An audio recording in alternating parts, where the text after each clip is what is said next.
ਸਤਨਾਮ ਸ਼੍ਰੀ ਵਾਹਿਗੁਰੂ ਜੀ। ਬੇਸ਼ੁਮਾਰ ਅਥਾਹ ਅਗਨਤ ਅਤੁਲ, ਜਿਉ ਬੁਲਾਵਹੁ ਤਿਉ ਨਾਨਕ ਦਾਸ ਬੋਲੈ। ਜਿਉ ਬੁਲਾਵਹਿ ਤਿਉ ਬੋਲਹਿ, ਸੁਆਮੀ ਕੁਦਰਤ ਕਵਨ ਹਮਾਰੀ। ਸਾਧ ਸੰਗ ਨਾਨਕ ਜਸ ਗਾਇਓ, ਜੋ ਪ੍ਰਭ ਕੀ ਅਤ ਪਿਆਰੀ। ਤੂੰ ਬੇਅੰਤ ਕੋ ਵਿਰਲਾ ਜਾਣੈ, ਗੁਰ ਪ੍ਰਸਾਦ ਕੋ ਸ਼ਬਦ ਪਛਾਣੈ। ਸੇਵਕ ਕੀ ਅਰਦਾਸ ਪਿਆਰੇ, ਜਪ ਜੀਵਾ ਪ੍ਰਭ ਚਰਨ ਤੁਮਾਰੇ। ਸਤਨਾਮ ਸ੍ਰੀ ਵਾਹਿਗੁਰੂ ਜੀ। ਸੋ ਦਰ ਰਾਗ ਆਸਾ ਮਹੱਲਾ ਪਹਿਲਾ। ਇੱਕ ਓੰਕਾਰ ਸਤਿਗੁਰ ਪ੍ਰਸਾਦ। ਸੋ ਦਰ ਤੇਰਾ ਕੇਹਾ, ਸੋ ਘਰ ਕੇਹਾ, ਜਿਤ ਬਹਿ ਸਰਬ ਸੁਮਾਲੇ। ਵਾਜੇ ਤੇਰੇ ਨਾਦ ਅਨੇਕ ਅਸੰਖਾ, ਕੀਤੇ ਤੇਰੇ ਵਾਵਣ ਹਾਰੇ। ਸੋ ਦਰ ਤੇਰਾ ਕੇਹਾ, ਸੋ ਘਰ ਕੇਹਾ, ਜਿਤ ਬਹਿ ਸਰਬ ਸੁਮਾਲੇ। ਵਾਜੇ ਤੇਰੇ ਨਾਦ ਅਨੇਕ ਅਸੰਖਾ, ਕੀਤੇ ਤੇਰੇ ਵਾਵਣ ਹਾਰੇ। ਵਾਹਿਗੁਰੂ ਜੀ ਕਾ ਖਾਲਸਾ, ਵਾਹਿਗੁਰੂ ਜੀ ਕੀ ਫਤਿਹ। ਸਤਿਗੁਰੂ ਗਰੀਬ ਨਵਾਜ ਦਸਾਂ ਪਾਤਸ਼ਾਹੀਆਂ ਦੇ ਹਿਰਦਾ ਸਰੂਪ ਧੰਨ ਗੁਰੂ ਗ੍ਰੰਥ ਸਾਹਿਬ ਮਹਾਰਾਜ ਜੀ ਦੀ ਸਾਜੀ ਨਵਾਜੀ ਪਰਮ ਸਨਮਾਨਯੋਗ ਸਾਧ ਸੰਗਤ ਜੀ, ਸਤਿਗੁਰੂ ਜੀ ਦੀ ਪਾਵਨ ਅਕਾਲੀ ਬਾਣੀ ਦੀ ਲੜੀਵਾਰ ਵਿਚਾਰ ਨੂੰ ਅੱਗੇ ਤੋਰਦਿਆਂ ਹੋਇਆਂ ਜਪਜੀ ਸਾਹਿਬ ਬਾਣੀ ਦੀ ਸੰਪੂਰਨਤਾ ਹੋ ਚੁੱਕੀ ਹੈ। ਇਸ ਤੋਂ ਅੱਗੇ ਰਹਿ ਰਾਸ ਸਾਹਿਬ ਦੇ ਜਿਹੜੇ ਸ਼ਬਦ ਹਨ ਉਹ ਆਰੰਭ ਹੋ ਰਹੇ ਨੇ। ਜੋ ਭਾਈ ਬਾਲਾ ਜੀ ਵਾਲੀ ਸ਼੍ਰੀ ਗੁਰੂ ਨਾਨਕ ਦੇਵ ਮਹਾਰਾਜ ਜੀ ਦੀ ਜਨਮ ਸਾਖੀ ਇਤਿਹਾਸ ਹੈ, ਉਸ ਦੇ ਅਨੁਸਾਰ ਇੱਕ ਬਚਨ ਹੈ ਰਹਿ ਰਾਸ ਸਾਹਿਬ ਨਾਲ ਸੰਬੰਧਿਤ ਕਿ ਸ਼੍ਰੀ ਲਹਿਣਾ ਜੀ ਨੇ ਸ਼੍ਰੀ ਗੁਰੂ ਨਾਨਕ ਦੇਵ ਮਹਾਰਾਜ ਨੂੰ ਇੱਕ ਵਾਰ ਬੇਨਤੀ ਕੀਤੀ ਕਿ ਮਹਾਰਾਜ ਜੋ ਸੁੰਨ ਸਮਾਧੀ ਹੁੰਦੇ ਨੇ ਮਹਾਂਪੁਰਸ਼, ਉਹਨਾਂ ਦੇ ਦਰਸ਼ਨ ਕਰਾਓ। ਤਾਂ ਸਤਿਗੁਰੂ ਨਾਨਕ ਦੇਵ ਮਹਾਰਾਜ ਜੀ ਕਹਿਣ ਲੱਗੇ, ਇਸ ਪਾਸੇ ਨੂੰ ਜਾਓ, ਤੁਹਾਨੂੰ ਸੁੰਨ ਸਮਾਧੀਆਂ ਦੇ ਦਰਸ਼ਨ ਹੋਣਗੇ। ਤਾਂ ਜਿਸ ਵੇਲੇ ਭਾਈ ਲਹਿਣਾ ਜੀ ਗਏ ਹਨ ਤਾਂ ਰਸਤੇ ਦੇ ਵਿੱਚ ਕੁਛ ਵਿਅਕਤੀ ਮਿਲੇ, ਨਗਰ ਸੀ ਕੋਈ, ਉਹਨਾਂ ਸਾਰਿਆਂ ਦੇ ਮੂੰਹ ਕਾਲੇ ਸਨ। ਔਰ ਫਿਰ ਅੱਗੇ ਲੰਘ ਕੇ ਉਹਨਾਂ ਨੂੰ ਪੁੱਛਣ ਤੋਂ ਕਿ ਤੁਸੀਂ ਸੁੰਨ ਸਮਾਧੀ, ਉਹ ਕਹਿਣ ਲੱਗੇ ਨਹੀਂ ਭਾਈ ਅਸੀਂ ਸੁੰਨ ਸਮਾਧੀ ਨਹੀਂ। ਤਾਂ ਫਿਰ ਲਹਿਣਾ ਜੀ ਅੱਗੇ ਲੰਘ ਗਏ।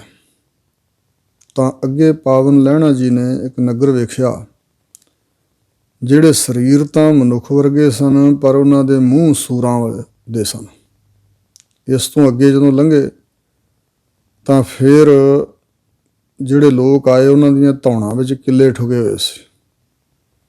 ਤਾਂ ਫਿਰ ਉਸ ਤੋਂ ਅੱਗੇ ਜਦੋਂ ਲੰਘੇ ਤਾਂ ਕੁਝ ਲੜਕੀਆਂ ਆਪਣੇ ਜਿਹੜੇ ਪਿਤਾ ਸੀ ਉਹਨਾਂ ਦੇ ਮਾਸ ਵੱਢ ਵੱਢ ਕੇ ਖਾ ਰਹੀਆਂ ਸੀ। ਤਾਂ ਉਸ ਤੋਂ ਬਾਅਦ ਅੱਗੇ ਇੱਕ ਜਗ੍ਹਾ ਗਏ ਅਤੇ ਉੱਥੇ ਫਿਰ ਜਦੋਂ ਬੈਠੇ ਜਾ ਕੇ ਤਾਂ ਉਹ ਜਿਹੜੇ ਸੁੰਨ ਸਮਾਧੀ ਮਹਾਤਮਾ ਸੀ ਉਹ ਆਣ ਉਤਰੇ। ਸ਼ਾਮਾਂ ਦਾ ਸਮਾਂ ਸੀ। ਤਾਂ ਜਿਸ ਵੇਲੇ ਉਹਨਾਂ ਨੂੰ ਪੁੱਛਿਆ ਤੁਸੀਂ ਸੁੰਨ ਸਮਾਧੀ, ਉਹ ਕਹਿਣ ਲੱਗੇ ਹਾਂ। ਕਹਿੰਦੇ ਇਸ ਗੱਲ ਦੀ ਕੋਈ ਨਿਸ਼ਾਨੀ? ਕਹਿਣ ਲੱਗੇ ਤੁਸੀਂ ਪੁਰਖਾ ਸਾਡੇ ਸਰੀਰ ਨਾਲ ਕੰਨ ਲਾ ਕੇ ਵੇਖੋ। ਜਦੋਂ ਕੰਨ ਲਾ ਕੇ ਵੇਖਿਆ ਤਾਂ ਪਰਮੇਸ਼ਰ ਦੇ ਨਾਮ ਦਾ ਲਗਾਤਾਰ ਜਾਪ ਉਹਨਾਂ ਦੇ ਰੋਮ ਰੋਮ 'ਚ ਹੋ ਰਿਹਾ ਸੀ। ਫਿਰ ਪੁੱਛਿਆ ਤੁਹਾਡਾ ਇੱਥੇ ਆਉਣਾ ਕਿਵੇਂ ਹੋਇਆ? ਕਹਿਣ ਲੱਗੇ ਅਸੀਂ ਭਾਵੇਂ ਰੋਮ ਰੋਮ 'ਚੋਂ ਸਿਮਰਨ ਕਰਦੇ ਸੀ, ਪਰ ਜਦੋਂ ਦਾ ਗੁਰੂ ਨਾਨਕ ਸਾਹਿਬ ਮਹਾਰਾਜ ਨੇ ਬਾਣੀ ਉਚਾਰਨ ਕੀਤੀ ਹੈ ਅਤੇ ਜੋ ਬੈਕੁੰਠ ਸੱਚਖੰਡ ਹੈ ਉੱਥੇ ਵੀ ਰਹਿ ਰਾਸਾ ਦਾ ਪਾਠ ਹੁੰਦਾ ਸੀ ਅਤੇ ਅਸੀਂ ਇੱਥੇ ਮਾਤ ਲੋਕ 'ਤੇ ਵਿਚਰਦੇ ਰਹਿ ਰਾਸਾ ਦਾ ਪਾਠ ਨਹੀਂ ਸੀ ਕਰਦੇ। ਤਾਂ ਸਾਨੂੰ ਇਸ ਵੇਲੇ ਹੁਣ ਸੱਚਖੰਡ 'ਚੋਂ ਫਿਰ ਇਸ ਕਰਕੇ ਓਨਾ ਸਮਾਂ ਬਾਹਰ ਕੱਢ ਦਿੱਤਾ ਜਾਂਦਾ ਜਿੰਨਾ ਸਮਾਂ ਰਹਿ ਰਾਸ ਦੇ ਪਾਠ ਨੂੰ ਲੱਗਦਾ। ਔਰ ਇਸ ਤਰ੍ਹਾਂ ਦਾ ਨਿਸ਼ਚਾ ਬਣਾਇਆ। ਇਹ ਕੋਈ ਆਪਣੇ ਵੱਲੋਂ ਦਾਅਵਾ ਨਹੀਂ ਕਿ ਇੰਜ ਹੋਇਆ ਹੋਵੇਗਾ, ਪਰ ਆਤਮਿਕ ਤੌਰ 'ਤੇ ਕਈ ਤਰ੍ਹਾਂ ਦੀਆਂ ਖੇਡਾਂ ਵਾਪਰਦੀਆਂ ਹਨ ਜਿਨ੍ਹਾਂ ਤੋਂ ਮੁਨਕਰ ਨਹੀਂ ਹੋਇਆ ਜਾ ਸਕਦਾ। ਫਿਰ ਕਹਿੰਦੇ ਸ਼੍ਰੀ ਲਹਿਣਾ ਜੀ ਵਾਪਸ ਪਰਤੇ ਹਨ ਤਾਂ ਸਤਿਗੁਰੂ ਨਾਨਕ ਦੇਵ ਮਹਾਰਾਜ ਨੂੰ ਪੁੱਛਿਆ ਕਿ ਮਹਾਰਾਜ ਸੁੰਨ ਸਮਾਧੀਆਂ ਦੇ ਦਰਸ਼ਨ ਤਾਂ ਮੈਂ ਕਰ ਲਏ, ਪਰ ਜੋ ਰਸਤੇ ਵਿੱਚ ਕੌਤਕ ਮੈਨੂੰ ਤੁਸੀਂ ਵਿਖਾਇਆ, ਜੋ ਮੈਂ ਡਿੱਠਾ, ਉਹ ਕੀ ਖੇਡ ਹੈ? ਤਾਂ ਕਿਹਾ ਸੀ ਕਿ ਜਿਹੜੇ ਕਾਲੇ ਮੂੰਹ ਵਾਲੇ ਲੋਕ ਤੁਹਾਨੂੰ ਮਿਲੇ ਨੇ ਉਹ ਮਨਮੁਖਤਾਈ ਵਾਲੇ ਨੇ, ਮੂੰਹ ਕਾਲਾ ਹੋਇਆ ਉਹਨਾਂ ਦਾ।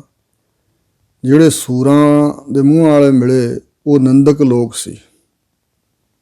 ਔਰ ਇਸੇ ਪ੍ਰਕਾਰ ਜਿਹੜੇ ਧੌਣਾਂ 'ਚ ਕਿੱਲੇ ਠਿਕੇ ਹੋਏ ਉਹ ਗੁਰਾਂ ਤੋਂ ਜਿਹੜੇ ਬੇਮੁਖ ਹੋਏ, ਵੀ ਸਾਧੂ ਸੰਤ ਸਤਿਗੁਰਾਂ ਦਾ ਆਦਰ ਮਾਣ ਨਹੀਂ ਕਰਨ ਵਾਲੇ, ਉਹ ਵਿਖਾਏ ਹਨ। ਅਤੇ ਅੱਗੇ ਜਿਹੜੀਆਂ ਲੜਕੀਆਂ ਦੇਖੀਆਂ ਆਪਣੇ ਪਿਤਾਵਾਂ ਦਾ ਮਾਸ ਖਾਂਦੀਆਂ ਹੋਈਆਂ, ਉਹ ਮਨੁੱਖ ਜਿਨ੍ਹਾਂ ਨੇ ਧੀਆਂ ਨੂੰ ਵੇਚਿਆ ਅਤੇ ਹੁਣ ਉਹ ਉਹਨਾਂ ਦਾ ਮਾਸ ਖਾ ਰਹੀਆਂ। ਭਾਵ ਮੰਦ ਕਰਮਾਂ ਤੋਂ, ਇੱਥੋਂ ਸਾਖੀ ਤੋਂ ਵਰਜਣਾ ਪ੍ਰਾਪਤ ਹੁੰਦੀ ਹੈ ਵੀ ਅਜਿਹਾ ਨਹੀਂ ਹੋਣਾ ਚਾਹੀਦਾ, ਐਸੇ ਖੋਟੇ ਕਰਮ ਨਹੀਂ ਕਰਨੇ ਚਾਹੀਦੇ, ਜਿਸ ਕਰਕੇ ਸਾਡੇ ਮੂੰਹ ਕਾਲੇ ਹੋਣ। ਦਰਗਾਹ ਦੇ ਅੰਦਰ ਵਾਹਿਗੁਰੂ ਦੇ ਦਰ 'ਤੇ ਪਰਵਾਨੇ ਨਾ ਜਾਈਏ। ਔਰ ਰਹਿ ਰਾਸ ਸਾਹਿਬ ਦਾ ਪਾਠ ਵੀ ਗੁਰਸਿੱਖ ਨੂੰ ਰੋਜ਼ ਕਰਨ ਦੀ ਹਦਾਇਤ ਹੈ। ਸੰਧਿਆ ਸਮੇਂ ਸੁਣੈ ਰਹਿ ਰਾਸ, ਕਥਾ ਕੀਰਤਨ ਸੁਣੈ ਹਰ ਜਾਸ। ਔਰ ਇਸ ਪ੍ਰਕਾਰ ਸੰਝੈ ਸੋਦਰ ਗਾਵਣਾ, ਮਨ ਮੇਲੀ ਕਰ ਮੇਲ ਮਿਲੰਦੇ। ਰਾਤੀ ਕੀਰਤ ਸੋਹਿਲਾ ਕਰ ਅਰਦਾਸ ਪ੍ਰਸਾਦ ਵੰਡੰਦੇ। ਰਾਤੀ ਆਰਤੀ ਕਰਦੇ, ਕੀਰਤਨ ਸੋਹਲਾ ਸਾਹਿਬ ਦਾ ਪਾਠ ਜਾਂ ਕੀਰਤਨ ਗੁਰਸਿੱਖ ਕਰਦੇ ਨੇ। ਔਰ ਸ਼ਾਮਾਂ ਨੂੰ ਰਹਿ ਰਾਸ ਦਾ ਪਾਠ ਸਤਿਗੁਰੂ ਨੇ ਹਦਾਇਤ ਕੀਤੀ ਹੈ। ਔਰ ਇਸ ਤੋਂ ਵੱਧ ਜਿੰਨਾ ਵੱਧ ਤੋਂ ਵੱਧ ਗੁਰਬਾਣੀ ਦਾ ਪਾਠ, ਵਿਚਾਰ, ਸਤਸੰਗ, ਕੀਰਤਨ, ਕਥਾ ਅਤੇ ਨਾਮ ਅਭਿਆਸ ਇਸ ਸਿੱਖ ਨੂੰ ਕਰਨਾ ਚਾਹੀਦਾ ਆਪਣੇ ਜੀਵਨ ਅੰਦਰ। ਸੋ ਰੋਹ ਵਿਚਾਰ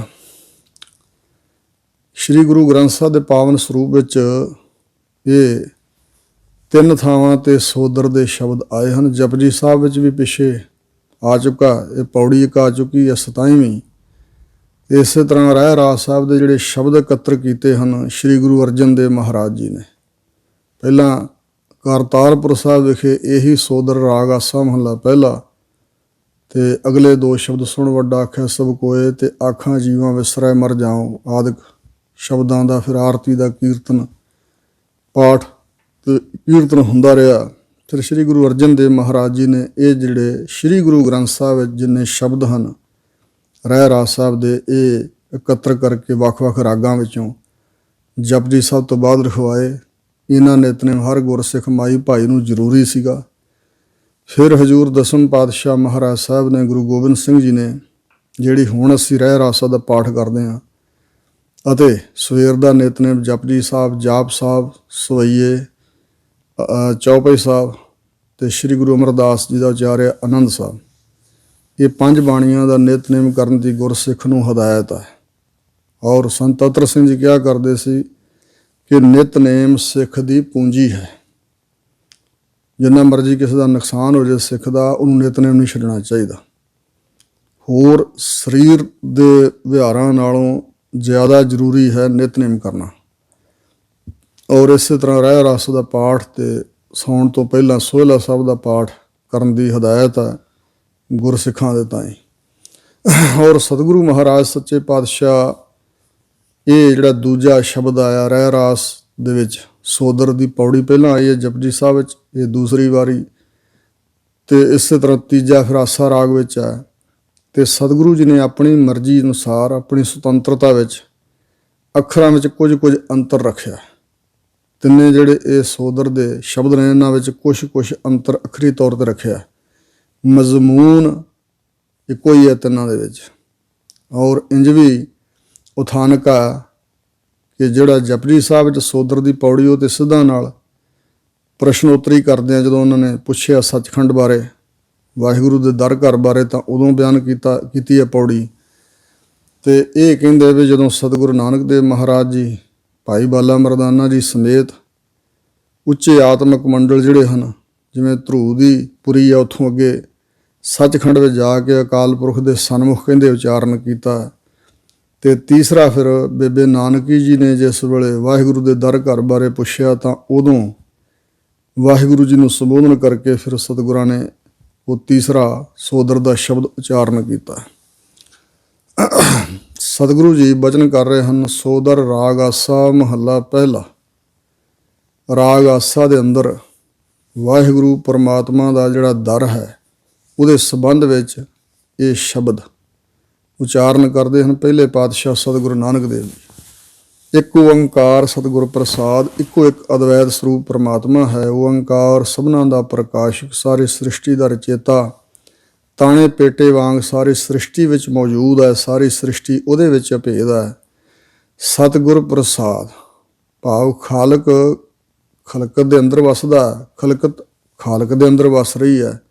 ਪਰ ਇੰਨਾ ਗਿਆਨ ਜ਼ਰੂਰ ਹੈ ਕਿ ਖਲਕਤ ਦੇ ਜੀਆਂ ਨੂੰ ਵਾਹਿਗੁਰੂ ਜੀ ਦਾ ਗਿਆਨ ਨਹੀਂ ਹੈ। ਐਸਾ ਜੋ ਵਾਹਿਗੁਰੂ ਹੈ, ਸਤਿਗੁਰ ਪ੍ਰਸਾਦ, ਸੱਚੇ ਗੁਰਾਂ ਦੀ ਪ੍ਰਸਾਦ ਕਿਰਪਾ ਦੁਆਰਾ ਵਾਹਿਗੁਰੂ ਜੀ ਦਾ ਗਿਆਨ ਪ੍ਰਾਪਤ ਹੁੰਦਾ। ਵਾਹਿਗੁਰੂ ਜੀ ਦੇ ਨਾਲ ਇਕਮਿਕ ਹੋਇਆ ਜਾ ਸਕਦਾ ਸਤਿਗੁਰਾਂ ਦੀ ਪ੍ਰਸਾਦ ਕਿਰਪਾ ਦੁਆਰਾ। ਅੱਗੇ ਬਚਨ ਫਰਮਾਉਂਦੇ ਹਨ ਹਜ਼ੂਰ ਕਿ ਸੋ ਦਰ ਤੇਰਾ ਕਿਹਾ ਸੋ ਘਰ ਕਿਹਾ। ਹੇ ਵਾਹਿਗੁਰੂ ਜੀ, ਆਪ ਜੀ ਦਾ ਉਹ ਦਰ ਕਿਹਾ ਕੈਸਾ ਅਚਰਜ ਹੈ, ਕਿਹਾ ਕਿਹੋ ਜਿਹਾ ਹੈ, ਕਿਸ ਤਰ੍ਹਾਂ ਦਾ ਕਥਨ ਕਰੀਏ। ਸੋ ਘਰ ਕਿਹਾ, ਦਰ ਜਿਸ ਵਿੱਚ ਦੀ ਲੰਘ ਕੇ ਘਰ 'ਚ ਪਹੁੰਚਿਆ ਜਾਂਦਾ। ਦਰ ਉਪਦੇਸ਼ ਤੇ ਘਰ ਸਰੂਪ ਦਾ ਗਿਆਨ, ਔਰ ਦਰ ਗੁਰੂ ਤੇ ਘਰ ਪਰਮੇਸ਼ਰ ਅਕਾਲ ਪੁਰਖ ਇੰਜ ਵੀ ਕਿਹਾ ਜਾਂਦਾ। ਦਰਵਾਜ਼ੇ ਵਿੱਚ ਦੀ ਲੰਘ ਕੇ ਹੀ ਘਰ ਵਿੱਚ ਪਹੁੰਚਿਆ ਜਾਂਦਾ। ਇਸੇ ਤਰ੍ਹਾਂ ਜੋ ਦਰ ਹੈ ਸਤ ਸੰਗਤ ਹੈ ਤੇ ਘਰ ਹੈ ਸਰੂਪ ਦਾ ਗਿਆਨ ਪ੍ਰਾਪਤ ਹੋ ਜਾਣਾ। ਸੋ ਘਰ ਕਿਹਾ ਜਿਤ ਬਹਿ ਸਰਬ ਸੰਭਾਲੇ। ਸਤ ਸੰਗਤ ਵੀ ਵਾਹਿਗੁਰੂ ਜੀ ਦਾ ਘਰ ਕਿਹਾ ਜਾਂਦਾ ਹੈ। ਤੇ ਸਿੱਖ ਦੀ ਜਿਹੜੀ ਸ਼ਰਧਾ ਭਾਵਨਾ ਇਹ ਦਰ ਹੈ, ਇਸ ਦਰ ਵਿੱਚ ਦੀ ਲੰਘ ਕੇ ਜਾਇਆ ਜਾਣਾ ਸਤ ਸੰਗਤ ਵਿੱਚ। ਤਹਾਂ ਬੈਕੁੰਠ ਜਹ ਕੀਰਤਨ ਤੇਰਾ ਤੂੰ ਆਪੇ ਸ਼ਰਧਾ ਲਾਏ ਹੈ। ਇੱਕ ਬਚਨ ਯਾਦ ਆ ਗਿਆ ਦਾਸ ਨੂੰ ਇਸ ਸੰਬੰਧ ਵਿੱਚ ਕਿ ਇੱਕ ਰਾਗੀ ਸਿੰਘ ਜੀ ਸਨ, ਭਾਈ ਗੁਰਬਚਨ ਸਿੰਘ ਨਾਂ ਸੀ ਉਹਨਾਂ ਦਾ, ਤੇ ਗੁਰਦਾਸਪੁਰ ਜ਼ਿਲ੍ਹੇ ਦੇ ਫਤਿਹਗੜ੍ਹ ਚੂੜੀਆਂ ਕਸਬੇ ਦੇ ਜੰਮਪਲ ਸਨ। ਤੇ ਕੰਧ ਸਾਹਿਬ ਬਟਾਲਾ ਨਗਰ ਜਿੱਥੇ ਸਤਿਗੁਰੂ ਨਾਨਕ ਦੇਵ ਮਹਾਰਾਜ ਦਾ ਵਿਆਹ ਹੋਇਆ ਸੀ, ਤੇ ਵਿਆਹ ਤੋਂ ਬਾਅਦ ਬਰਾਤ ਜਿੱਥੇ ਬੈਠੀ ਸੀ ਕੰਧ, ਕੱਚੀ ਕੰਧ ਦੇ ਕੋਲ, ਆਪ ਜਾਣਦੇ ਹੋ ਕੰਧ ਸਾਹਿਬ ਇਤਿਹਾਸਕ ਸਥਾਨ ਹੈ। ਉੱਥੇ ਉਹ ਰਾਗੀ ਸਿੰਘ ਜੀ ਕੀਰਤਨ ਦੀ ਸੇਵਾ ਨਿਭਾਉਂਦੇ ਸਨ। ਤੇ ਉਹਨਾਂ ਨੂੰ ਇੱਕ ਵਾਰੀ ਯੂਪੀ ਦੀ ਰਾਜਧਾਨੀ ਲਖਨਊ ਸ਼ਹਿਰ ਸੱਦਿਆ ਗਿਆ ਸ਼੍ਰੀ ਗੁਰੂ ਨਾਨਕ ਦੇਵ ਮਹਾਰਾਜ ਦੇ ਪ੍ਰਕਾਸ਼ ਦਿਹਾੜੇ 'ਤੇ। ਇਹ ਉਹਨਾਂ ਦਾ ਆਪ ਸੁਣਾਇਆ ਹੋਇਆ ਬਚਨ ਹੈ ਕਿ ਉੱਥੇ ਜਦੋਂ ਅਸੀਂ ਗਏ ਤੇ ਉੱਥੇ ਇੱਕ ਹਿੰਦੂ ਧਰਮ ਨਾਲ ਸੰਬੰਧਿਤ ਮਾਤਾ ਜੀ, ਸ਼ਾਇਦ ਧਨ ਦੇਈ ਉਹਦਾ ਨਾਂ ਸੀ, ਉਹ ਗੁਰਦੁਆਰਾ ਸਾਹਿਬ ਆਇਆ ਕਰਦੀ ਸੀ। ਪਹਿਲਾਂ ਉਹ ਵਿਸ਼ਨੂੰ ਜੀ ਦਾ ਮੰਦਿਰ ਸੀ ਉੱਥੇ, ਤੇ ਉਸ ਮੰਦਿਰ ਵਿੱਚ ਜਾਇਆ ਕਰਦੀ ਸੀ ਤੇ ਵਿਸ਼ਨੂੰ ਦਾ ਆਰਾਧਨ ਕਰਦੀ ਸੀ। ਇੱਕ ਸਿੱਖ ਬੀਬੀ ਦੀ ਪ੍ਰੇਰਨਾ ਨਾਲ ਗੁਰਦੁਆਰਾ ਸਾਹਿਬ ਆਉਣ ਲੱਗ ਪਈ। ਕੀਰਤਨ ਸੁਣਦਿਆਂ ਨੂੰ ਕੁਝ ਆਨੰਦ ਆਉਣ ਲੱਗਾ ਤੇ ਉਹ ਲਗਾਤਾਰ ਗੁਰਦੁਆਰਾ ਸਾਹਿਬ ਹੀ ਆਉਂਦੀ ਸੀ। ਤੇ ਜਦੋਂ ਇਹ ਭਾਈ ਗੁਰਬਚਨ ਸਿੰਘ ਜੀ ਜਥੇ ਸਮੇਤ ਉੱਥੇ ਗਏ, ਉਸ ਮਾਤਾ ਨੇ ਬੇਨਤੀ ਕੀਤੀ ਕਿ ਮੈਂ ਘਰ ਵਿੱਚ ਕੀਰਤਨ ਕਰਾਉਣਾ, ਤੁਸੀਂ ਚੱਲੋਗੇ? ਇਹ ਚਲੇ ਗਏ। ਤਾਂ ਉੱਥੇ ਹਿੰਦੂ ਮਤ ਦੇ ਦੇਵਤਿਆਂ ਆਦਿਕਾਂ ਦੀਆਂ ਤਸਵੀਰਾਂ ਵੀ ਲੱਗੀਆਂ ਵੇਖੀਆਂ, ਪਰ ਇਹ ਕਹਿਣ ਲੱਗੇ ਵੀ ਅਸੀਂ ਤਾਂ ਕੀਰਤਨ ਹੀ ਕਰਨਾ, ਚਲੋ ਇਹ ਹਿੰਦੂ ਹਨ, ਇਹਨਾਂ ਦਾ ਆਪਣਾ ਧਰਮ ਹੈ, ਸਾਨੂੰ ਪਹਿਲਾਂ ਪਤਾ ਨਹੀਂ ਸੀ। ਉੱਥੇ ਇਹਨਾਂ ਨੇ ਸ਼ਬਦ ਕੀਰਤਨ ਸੁਣਾਇਆ ਤੇ ਉਸ ਮਾਈ ਨੇ ਇਹਨਾਂ ਨੂੰ ਬੜੇ ਪ੍ਰੇਮ ਸ਼ਰਧਾ ਨਾਲ ਪ੍ਰਸ਼ਾਦਾ ਛਕਾਇਆ, ਕੁਝ ਬਰਸਤਰ ਤੇ ਮਾਇਆ ਵੀ ਅਰਪਣ ਕੀਤੀ ਭੇਟਾ ਵਜੋਂ। ਜਦੋਂ ਤੁਰਨ ਲੱਗੇ ਤੇ ਉਹ ਮਾਤਾ ਇਹਨਾਂ ਦੇ ਚਰਨਾਂ 'ਤੇ ਡਿੱਗ ਪਈ ਤੇ ਪਿਛਾਂਹ ਹਟੇ। ਕਹਿਣ ਲੱਗੇ, ਮਾਤਾ ਕੀ ਗੱਲ? ਕਹਿਣ ਲੱਗੇ ਵੀ ਤੁਸੀਂ ਗੁਰੂ ਕੇ ਪਿਆਰੇ ਹੋ, ਇੰਨੀ ਬਾਣੀ ਤੁਹਾਨੂੰ ਗੁਰੂ ਕੀ ਕੰਠ ਹੈ, ਮੈਨੂੰ ਤੁਸੀਂ ਕੋਈ ਸ਼ਬਦ ਦੱਸੋ ਜਿਹਦਾ ਮੈਂ ਜਾਪ ਕਰਿਆ ਕਰਾਂ। ਇਹ ਕਹਿਣ ਲੱਗੇ, ਮਾਤਾ ਜੀ ਜਿਹੜੇ ਮਰਜ਼ੀ ਸ਼ਬਦ ਦਾ ਜਾਪ ਤੁਸੀਂ ਕਰਿਆ ਕਰੋ, ਗੁਰੂ ਕੀ ਬਾਣੀ ਹੈ। ਕਹਿਣ ਲੱਗੇ, ਨਹੀਂ ਤੁਸੀਂ ਦੱਸੋ। ਇਹ ਬਥੇਰਾ ਕਹਿਣ ਲੱਗੇ ਵੀ ਇਹ ਤਾਂ ਪੰਜ ਪਿਆਰੇ ਸਾਹਿਬਾਨ ਹੀ ਅੱਗੇ ਮੰਤਰ ਦਿੰਦੇ ਨੇ, ਜਿਵੇਂ ਤੁਸੀਂ ਚਾਹੁੰਦੇ ਹੋ ਵੀ ਅਸੀਂ ਕੋਈ ਸ਼ਬਦ ਦਈਏ। ਪਰ ਮਾਤਾ ਨੇ ਬਹੁਤਾ ਹੱਠ ਕੀਤਾ। ਇਹਨਾਂ ਨੇ ਆਪਣਾ ਖਹਿੜਾ ਛਡਾਉਣ ਵਾਸਤੇ ਮਾਤਾ ਨੂੰ ਕਿਹਾ, ਲੈ ਮਾਤਾ ਮੂਲ ਮੰਤਰ ਦਾ ਜਾਪ ਕਰ ਲਿਆ ਕਰ, ਜਿੰਨਾ ਵੀ ਤੂੰ ਕਰਨਾ ਚਾਹੇ। ਉਸਨੇ ਉਹ ਲਿਖ ਲਿਆ, ਇਹਨਾਂ ਤੋਂ ਲਿਖਵਾ ਲਿਆ ਤੇ ਕਿਵੇਂ ਪੜ੍ਹਨਾ ਸ਼ੁੱਧ ਉਸ ਢੰਗ ਨਾਲ ਇਹਦਾ ਦੱਸ ਕੇ ਤੇ ਰਾਗੀ ਸਿੰਘ ਜੀ ਤਾਂ ਉੱਥੋਂ ਆ ਗਏ। ਪਰ ਦੁਬਾਰਾ ਫਿਰ ਗਏ ਸੀ ਉੱਥੇ, ਤੇ ਉੱਥੋਂ ਪਤਾ ਲੱਗਾ, ਲੋਕਾਂ ਨੇ ਦੱਸਿਆ, ਉਹ ਮਾਤਾ ਕੁਝ ਸਮੇਂ ਬਾਅਦ ਚੜ੍ਹਾਈ ਕਰ ਗਈ ਸੀ। ਤੇ ਚੜ੍ਹਾਈ ਕਰਨ ਤੋਂ ਅੱਜ ਜਿਵੇਂ ਚੜ੍ਹਾਈ ਕੀਤੀ ਤੇ ਸਾਰੀ ਰਾਤ ਵੀ ਲੰਘ ਗਈ ਸੀ, ਤੇ ਅਗਲੇ ਦਿਨ ਦੁਪਹਿਰ ਤੋਂ ਬਾਅਦ ਉਹਦਾ ਅੰਤਮ ਸੰਸਕਾਰ ਕਰਨਾ ਸੀ। ਤੇ ਜਿਸ ਵੇਲੇ ਸਾਰੇ ਰਿਸ਼ਤੇਦਾਰ ਆ ਗਏ ਤੇ ਉਸ ਮਾਤਾ ਦੇ ਸਰੀਰ ਦਾ ਇਸ਼ਨਾਨ ਕਰਾ ਕੇ ਤੇ ਲੈ ਕੇ ਜਾ ਰਹੇ ਸੀ ਸ਼ਮਸ਼ਾਨ ਭੂਮਿਕਾ ਨੂੰ। ਤਾਂ ਜਿਹੜੇ ਚੱਕੀ ਜਾਂਦੇ ਸੀ ਉਹ ਬੜੇ ਹੈਰਾਨ ਹੋਏ। ਮਾਤਾ ਉੱਠ ਕੇ ਬਹਿ ਗਈ। ਜਦੋਂ ਲਈ ਜਾਂਦੇ ਸੀ ਇਸ਼ਨਾਨ ਕਰਾਉਣ ਤੋਂ ਬਾਅਦ ਸ਼ਮਸ਼ਾਨ ਭੂਮਿਕਾ ਨੂੰ, ਮਾਤਾ ਉੱਠ ਕੇ ਬਹਿ ਗਈ, ਜਿਉਂਦੀ ਹੋ ਗਈ। ਤੇ ਉਹ ਡਰ ਗਏ। ਉਹਨਾਂ ਛੇਤੀ ਨਾਲ ਜਿਸ ਫੱਟੇ ਤੇ ਮਾਤਾ ਨੂੰ ਪਾਇਆ ਸੀ ਉਹ ਫੱਟੇ ਸਮੇਤ ਥੱਲੇ ਰੱਖ ਦਿੱਤਾ, ਤੇ ਲੋਕ ਦੌੜ ਕੇ ਪਿਛਾਂ ਹਟ ਗਏ। ਪਰ ਮਾਤਾ ਉੱਠ ਕੇ ਬੈਠੀ ਆਵਾਜ਼ਾਂ ਦੇ ਰਹੀ ਆ ਵੀ ਡਰੋ ਨਾ, ਮੈਂ ਕੋਈ ਭੂਤ ਪ੍ਰੇਤ ਨਹੀਂ, ਮੈਂ ਉਹੋ ਹੀ ਧਨ ਦੇਈ ਆ, ਉਰੇ ਆਓ ਗੱਲ ਸੁਣੋ। ਔਰ ਜਦੋਂ ਉਹ ਸਾਰੇ ਮੁੜੇ ਤਾਂ ਮਾਤਾ ਉੱਠ ਕੇ ਤੁਰ ਪਈ, ਕਹਿਣ ਲੱਗੀ ਆ ਜਾਓ ਗੁਰਦੁਆਰਾ ਸਾਹਿਬ ਜਾਣਾ, ਤੇ ਉੱਥੇ ਜਾ ਕੇ ਦੱਸਾਂਗੇ ਕੀ ਗੱਲ ਆ। ਉੱਥੇ ਜਾ ਕੇ ਸੈਕਟਰੀ ਸਾਹਿਬ ਗੁਰਦੁਆਰਾ ਸਾਹਿਬ ਦੇ ਦਰਵਾਜ਼ੇ ਅੱਗੇ ਖੜ੍ਹੇ ਸੀ। ਉਹਨਾਂ ਨੂੰ ਕਿਹਾ ਕਿ ਮੈਨੂੰ ਅੰਮ੍ਰਿਤ ਛਕਾਓ, 5 ਪਿਆਰੇ ਸਾਹਿਬਾਨ ਸੱਦੋ। ਉਹ ਬਸਿਰਾ ਕਹਿਣ ਲੱਗੇ ਵੀ ਮਾਤਾ ਇਸ ਵੇਲੇ ਇੰਤਜ਼ਾਮ ਕਰਨਾ ਤਾਂ ਔਖਾ। ਕਹਿਣ ਲੱਗੇ ਨਹੀਂ, ਤੁਹਾਨੂੰ ਸੱਦਣਾ ਪੈਣਾ, ਪ੍ਰਬੰਧ ਕਰਨਾ ਪੈਣਾ। ਜੇ ਤੁਸੀਂ ਨਾ ਮੈਨੂੰ ਅੰਮ੍ਰਿਤ ਛਕਾਇਆ ਫਿਰ ਗੁਨਾਹਗਾਰ ਤੁਸੀਂ ਹੋਵੋਗੇ। ਔਰ ਖੈਰ 5 ਪਿਆਰੇ ਸਾਹਿਬਾਨ ਸੱਦੇ ਗਏ, ਉਸ ਮਾਤਾ ਨੂੰ ਅੰਮ੍ਰਿਤ ਛਕਾਤਾ। ਪਹਿਲਾਂ ਰੋਕਣ ਵੀ ਤੇਰਾ ਸਾਰਾ ਪਰਿਵਾਰ ਹਿੰਦੂ ਹੈ। ਉਹ ਕਹਿਣ ਲੱਗੀ ਨਾ ਮੈਂ ਇਹਨਾਂ ਦੀ, ਨਾ ਇਹ ਮੇਰੇ, ਮੈਂ ਤਾਂ ਇਹਨਾਂ ਵੱਲੋਂ ਮਰ ਚੁੱਕੀ ਸੀ। ਇਹ ਤਾਂ ਵਾਹਿਗੁਰੂ ਨੇ ਮੈਨੂੰ ਕੁਝ ਸਮਾਂ ਫਿਰ ਜੀਵਨ ਦਿੱਤਾ, ਤੇ ਮੈਨੂੰ ਅੰਮ੍ਰਿਤ ਛਕਾਓ, ਫਿਰ ਮੈਂ ਸਾਰੀ ਗੱਲ ਦੱਸਾਂਗੀ। ਅੰਮ੍ਰਿਤ ਛਕ ਲਿਆ ਤੇ ਫਿਰ ਉੱਥੇ ਸੰਗਤ ਨੂੰ ਮਾਤਾ ਨੇ ਸੰਬੋਧਨ ਕਰਕੇ ਦੱਸਿਆ ਕਿ ਜਦੋਂ ਮੇਰੀ ਰੂਹ ਗਈ ਅਗਲੇ ਜਹਾਨ ਤਾਂ ਬੜਾ ਰਮਣੀਕ ਜਿਹਾ ਇੱਕ ਬਾਗ ਸੀ, ਉੱਥੇ ਪਲੰਘ ਸੀ, ਔਰ ਉੱਥੇ ਮੈਨੂੰ ਬਿਠਾਇਆ ਤੇ ਮੈਂ ਕੁਦਰਤੀ ਪੁੱਛ ਲਿਆ ਵੀ ਇਸ ਜਗ੍ਹਾ ਦਾ ਨਾਂ ਕੀ ਆ। ਜਿਹੜੇ ਉੱਥੇ ਉਹ ਵਿਚਰਦੇ ਸੀ ਸੂਖਮ ਸਰੀਰਾਂ ਵਾਲੀਆਂ ਰੂਹਾਂ ਸਾਰੀਆਂ, ਉਹਨਾਂ ਦੱਸਿਆ ਕਿ ਮਾਤਾ ਇਹ ਬਿਸ਼ਨਪੁਰੀ ਬੈਕੁੰਠ ਹੈ। ਤਾਂ ਮੈਂ ਇੱਕਦਮ ਚੌਂਕ ਕੇ ਕਿਹਾ ਕਿ ਮੈਂ ਤਾਂ ਇੱਥੇ ਨਹੀਂ ਰਹਿਣਾ, ਮੈਂ ਤਾਂ ਗੁਰੂ ਦੀ ਸਿੱਖਣੀ ਆ, ਮੈਂ ਵਿਸ਼ਨੂੰ ਦੀ ਭਗਤਣੀ ਨਹੀਂ ਰਹੀ, ਪਹਿਲਾਂ ਸੀ ਹੁਣ ਨਹੀਂ, ਮੈਂ ਬਿਸ਼ਨਪੁਰੀ 'ਚ ਨਹੀਂ ਰਹਿਣਾ। ਫਿਰ ਉਹ ਅੰਦਰ ਗਏ, ਮੇਰੇ ਹੱਠ ਕਰਨ ਕਰਕੇ, ਜਿੱਦ ਕਰਨ ਕਰਕੇ ਪੁੱਛ ਕੇ ਆਏ ਤਾਂ ਆਗਿਆ ਮਿਲ ਗਈ। ਕਹਿਣ ਲੱਗੇ ਆ ਮਾਤਾ ਤੈਨੂੰ ਅਸੀਂ ਗੁਰਪੁਰੀ 'ਚ ਛੱਡ ਕੇ ਆਉਂਦੇ।